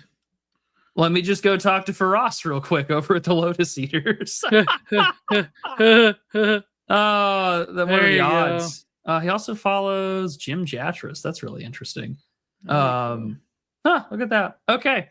Well, that's good to know. Maybe we could make this happen in the future. We'd have to really like schedule this way ahead of time. But yeah, no, I'm not. We can make that happen. Oh yeah, we can make that happen. Also, while we were doing this, I sent Gio. Oh fuck! Boston won. Shit. Oh fuck! They're gonna. The Sabres are playing with their. They're playing with their meat. Don't worry about it. The Sabres are gonna win. Total Sabre victory. True. So as I was saying, Gio, while we were on the air, I sent your store link to my wife. I told her to pick one, and she did. So we have one of your paintings, a Gio original, on the way to the house. Nice. So go to giantartproductions.com right now and go buy a painting. Do it now. Buy a painting. Also, she says that you're a talented painter. Oh, thank you. There you go. So there's a W for Gio today. He made money. Also, it's in Canadian, and I still had to pay the prices in USD. Enjoy my money. Enjoy my money, you piece of shit. Damn the fucking Enjoy my hard-earned American dollars, you motherfucker. It's square up. I can't control that. I love losing money. So true. I do. Money. The price. That's why the prices are so reasonable. The price. They're in USD. Actually, it was pretty reasonable. I'm not going to complain. It was reasonable. I won't lie. I can't believe fucking Boston came back in overtime. Fuck.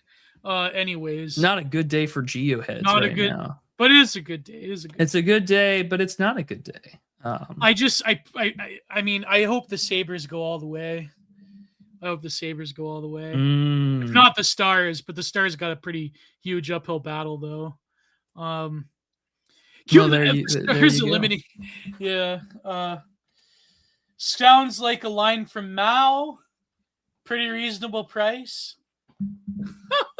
Or I was thinking Twin Peaks, clean place, reasonably priced. Make me leader of China instead. Big juicy USD. So true. All right. Well, that being said, go to Big bulbous giantartproductions.com. USD. Go buy yourself a painting.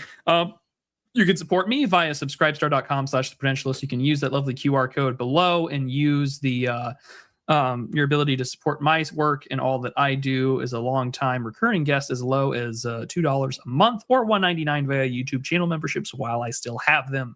I am almost done reading Shadow of the Torturer, so you and I will be able to do our DA episode on that next month since we're at the end here, and we'll be able to get going. But I have Entropy up and running, so please use the pinned comment in the YouTube chat or in the video description. It is a better way because it takes less of a cut than YouTube does. And we will get to the super chats starting now. Randall, we mentioned this earlier. Randall Shirker calling on the ADL sent to prison. We covered a lot of the super chats already because we were responding in conversations. No, I'm not grim says the Party Crasher was a mini brawler Naruto runner. Oh, yes, the attempted assassin. Like I said, it's been a bad day for Black Weebs. It's been a bad week for Black Weebs, to say the least. No, I'm not grim again says, when will the real Geo return to stream? Did you start the stream with the black PFP? I think before we went live. Did you do the digital blackface edit avatar? Who did I put on here? Oh yeah, the DA live one from here. Let me go turn off my. I think we missed a few we missed one from Randall. No, did we? Did we? No, we went through all the Fed Jack. Oh yeah, Fed jacking is the worst thing that the right can do right now. Anyone engaging this is an enemy. Full stop. It's certainly 100%. Not helpful. It's certainly not helpful. I did like this one at the beginning. It ain't SPLC money, but hell, it's money, and that's so true. Oh, now Cap reminds me. Tomorrow I'm going to be on Real Secret Movie Hour. No, sorry, Real Secret Movie Hours. I had this joke where I said to Dimes, I'm gonna start a show called Real Public. Well, I drink tea occasionally, but Real Public Tea Hours, where I talk about Substack articles. I just want you to have a drama show at this point. Just give me my one man casino. Oh my god. Fake public tea minutes. There you go. You missed one from Geo. There you go. That's nice. Oh, by the way, speaking of art, okay. Oz, since I know you're here and you make art for the show all the time, are you willing? I will pay you. This is an open offer. I am willing to pay you. I would like you to do a series. If you know, like Computing Forever and Dave, how he has like the animated hand-drawn versions of himself that he uses for his reaction videos / breakdowns of shitty sci-fi movie trailers. I need something like that. I need a set of prudentialist frogs, kind of like the one I have on the air right now, reacting and posing to things that I can use for future footage in videos that I make. Please DM me either via Telegram or Twitter, and I will pay you and make that happily. Geo and Prude should review Drive with Ryan Gosling. We didn't review Drive, did we? Did. Yeah. It's episode 3. It's in the first 10 episodes. Geo and I reviewed Drive. What's the one with the doll? We reviewed Drive, Lars the Real Girl, and The Believer. No. I thought we also reviewed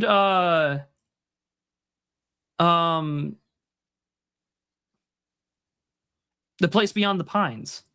That was a separate episode. Oh, okay. Yeah, we reviewed 4 Ryan Gosling movies. And I'm not even here to talk about Project Hail Mary, which I loved. Ryan Gosling had more on-screen chemistry with a literal rock than he did Emma Stone in La La Land. But that's a whole other story. What's this project? What's that about? It's a science fiction novel from the same author as The Martian. Ryan Gosling wakes up in a spaceship, then he has no idea where he is, meets an alien, tries to save the world. It's a nice movie. The book is way better. Man, those early episodes of DA were something else, man. You were some very angry boys, and it was very enjoyable. Yeah, we have definitely we've changed, man. We've changed. There were episodes of something else, man. Or something angry boy. Yeah, it's true. We've changed. We could still get that, man. We could like if it was we can be angry again if you want. Angry. I'm just tired of being angry all the time. If I'm being completely honest. Yeah, some of those Randall Sugar says you missed one here, Gio, for $2. Thank you very much, sir.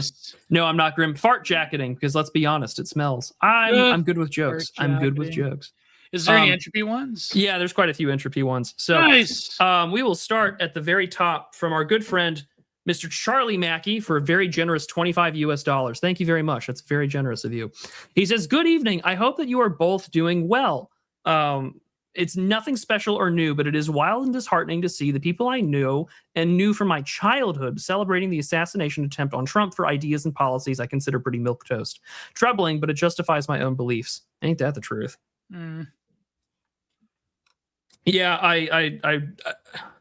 I feel bad when I said, like, I'm not surprised. I literally said it over dinner. It was like me, a few friends, T77. And it was just like, is anyone surprised at this point anymore? You know? Yeah. What did Thomas say about it? I'm angry all the time, but like I just don't want to be performatively angry. I feel like that's just not bad for me. Yeah. It's just not good for me. Just increased coal casting. Have we been? I don't think we're coal casting. Not yet. We'll get there one day. The day we become coal casters is the day that it's over. Carrying on, Sean Schaefer for $3 says, Gio, would you ever do an art-focused podcast with DA's strongest soldier, Oswald Art? Maybe.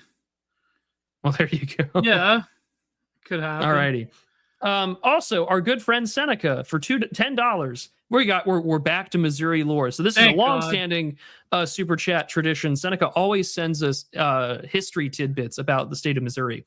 He says, Missouri lore, Lemp Mansion.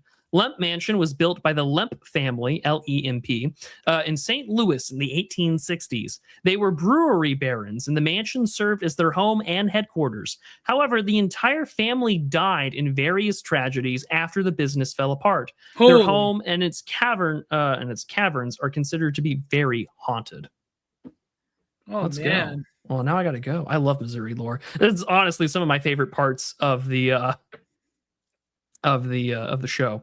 There's more like family dynasties that died tragically than you think. So yeah, the number of, especially in America, for how young the country is, there's a lot of them. Yeah, there's a lot of European lords and aristocrats that have the same fate. Channel the anger into powerful rants. I might just do that behind the paywall. It's hard to be mad all the time. In my day-to-day real life, things are pretty okay. Like I'm really upset over gas prices, but like my day-to-day life, I can't complain. Yeah. Wingman 45, he sends $3. He says, Mom says thanks for the book review. Your mother is the one that wanted that book. Oh no! Oh no! I don't know how I feel about that. I'm glad I don't think I cursed or anything. I really don't like it when I don't know how I feel about that. She objected to having the text called progressive as that wasn't a thing yet. I disagree. But I understand. That's fair. Big Ben in chat asks, is your mom hot? I reviewed books for your mom. That's that's funny. There's some milk there somewhere. I review books for your mom. I reviewed books for MILF your mom. stepmom catches you reading. Yeah, MILF stepmother catches you reading. That's so messed up. Oh my gosh. I literally had to tweet that one out. Boy. That's what a wild night. My mom says thanks for the hernia. You're welcome. You're welcome. I do my best. No, she's the what? She's what? He just said for $3 she's the author. Whoa! What's her name? You know, it's funny. I was wondering live when I was recording the episode. I don't know if she's alive or not. Well, I guess that answers my question. Oh my god. What's the name I of the don't author? know what to say. Your mom, you basically got your mother's book reviewed by a online. I have no idea what the fuck. Oh, my cup runneth over. My cup. What a truc. What a truc. Oh my god. That's the crazy. Yeah, I agree with not girl. That's the craziest live lore drop ever. Oh my gosh. Trying to find name of the author. Okay, carrying on. I don't know. Your boy's going places. That's not even a your mom joke. Hey man, I bought the book. I have a physical copy of your mom's book, so I hope she got like a few pennies out of me. So anyways, Oswald Art, I think, is our last super chat from Entropy for the evening. He says, evening, gents. I hope that you are both well. I'm always happy to see my art on display. I have them like saved permanently on my phone. I used the sweating prude frog in like basketball shorts and a t-shirt. I sent that to my friend, Onizuka Graper, anyways, I sent him that when he was asking if I was free, and I was like, no, His I'm mom's live. a wood, by the way. And he says, anyways, he says he'll DM me, which is great because I would love to have that sort of art stuff arranged. I do have some ideas. Geo, please explain your take on Chud art on that Cole post. Chud art will kill the slop millennial commentariat. I don't God know bless. what Oswald means by Chud art. I don't know what he. Oh, he's referring to the fucking. Was it I have to go back into the Jenner Productions, the Patreon Discord group, but my brain's kind of fried after 3 hours. By the way, his mother's a wood, if anyone's wondering. Calm down, Geo. Okay. Hold on. Can you keep the show entertained for like 2 seconds while I go find the physical copy before I get all uppity? Okay, so I posted in the by the way, if you're a patron, if you go to patreon.com or Substack, if you DM me, I will let you into the Patreon group chat. So, Prude's talking to his wife about getting the copy. Let me look up to where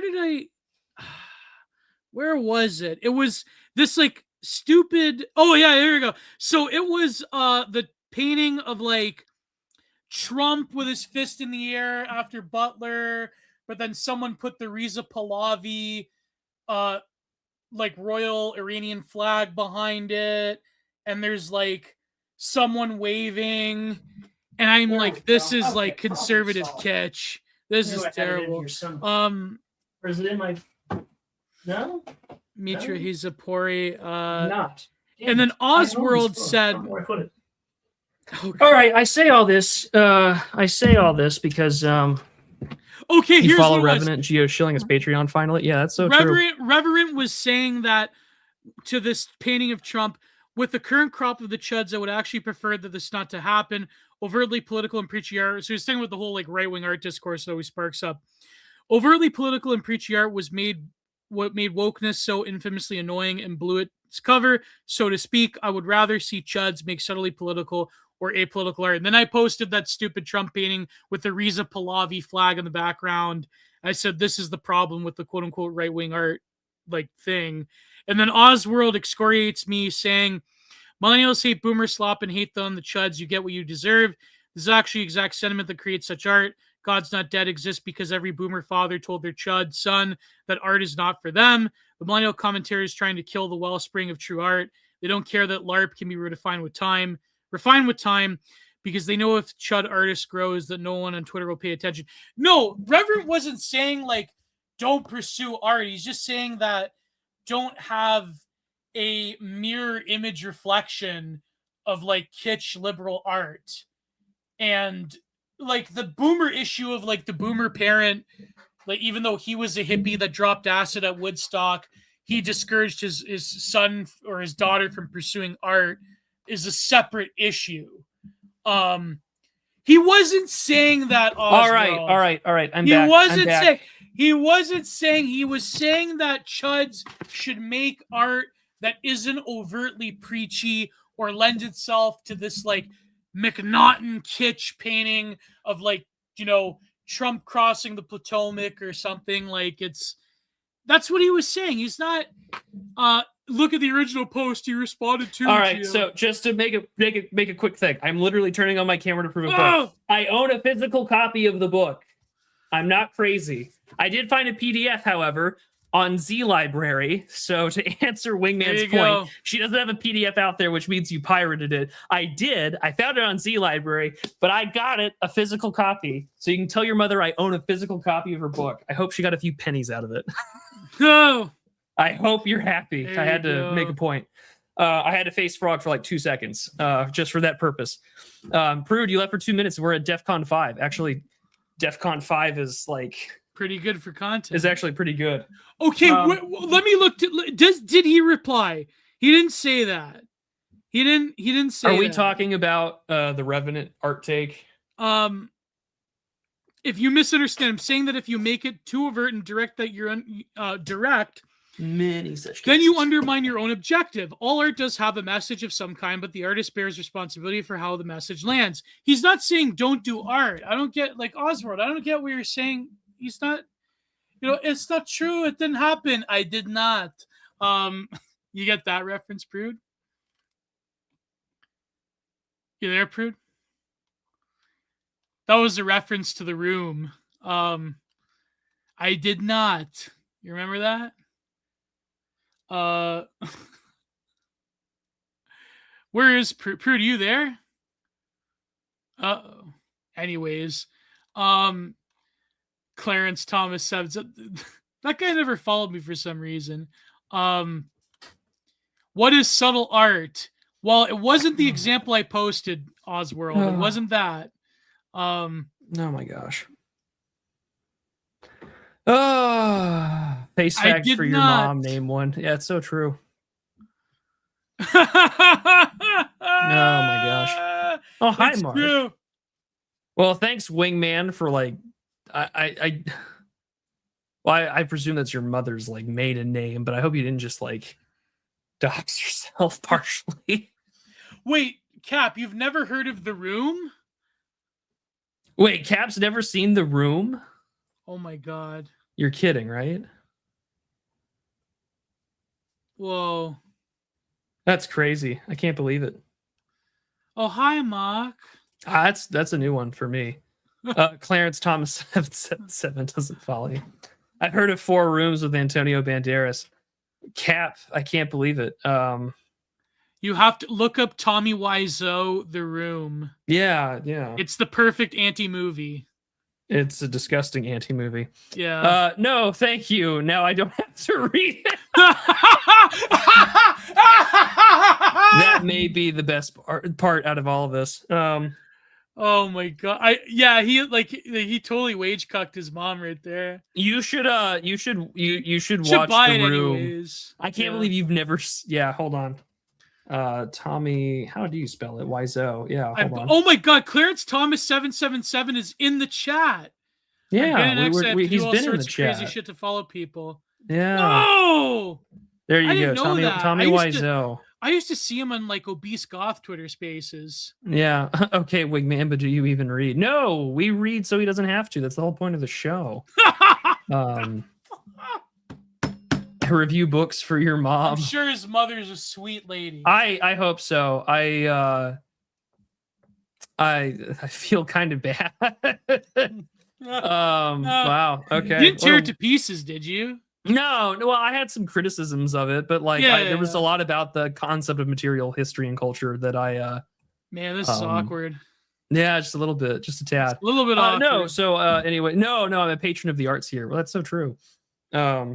Gio's making up esoteric lore now. No, I don't think he's making anything up. Yeah, no shit. Yeah, I am.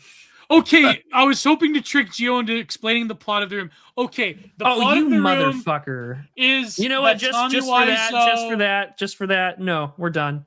Gio, shill your stuff. We're out of here. Is marrying what's her face? Gio, shill your stuff. Don't give Cap the benefit.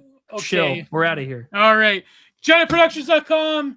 And of course, for all your art needs, and of course, Gio's Content Corner on Substack, GiantProductions.com on Patreon. I'm going to have another episode of Content Minded out this week on political discourse Foucault, Jean Baudrillard. It's going to be called. It's a reference to the band Death. What's the title? On something. In the world of empty words. There you go. In the world of empty words. I think that was the exact lyric. And of course, like, go to all my other stuff. Last week I concluded the 2-part series on the Young essay on UFOs and modern art. And I have a War Report episode where we talk about the Palantir Manifesto, rip it to pieces. And the War Report boys are going to be coming on Content Minded soon to talk about this other Baudrillard essay in an Emmanuel Todd paper he wrote last year. So the French historian Emmanuel Todd. It's going to be great. It's going to be good. So, that's... Yeah. What do you got going, Prude? Well, I have, of course, I have Wingman's mom's book reviewed that came out this last Friday. You better all go watch it now after we just discovered that it's his mother. On top of that, I was on Oren's last week. I'm going to have this will be a paywalled content. There's an article from Malcolm K. Uni about Nuremberg Christianity that I'm going to read and review. I'll put that up. So Bishop Williamson. Don't get me started. I'm going to reference him. So it'll be a good time. I did not. Tomorrow I'm going to be on Drive Time Movie Night. We're reviewing a very no, I'm kidding. It's going to be a wild film, a zombie movie. No, that'll be good. I watched when I was a kid, and it was like a fever dream. Yeah.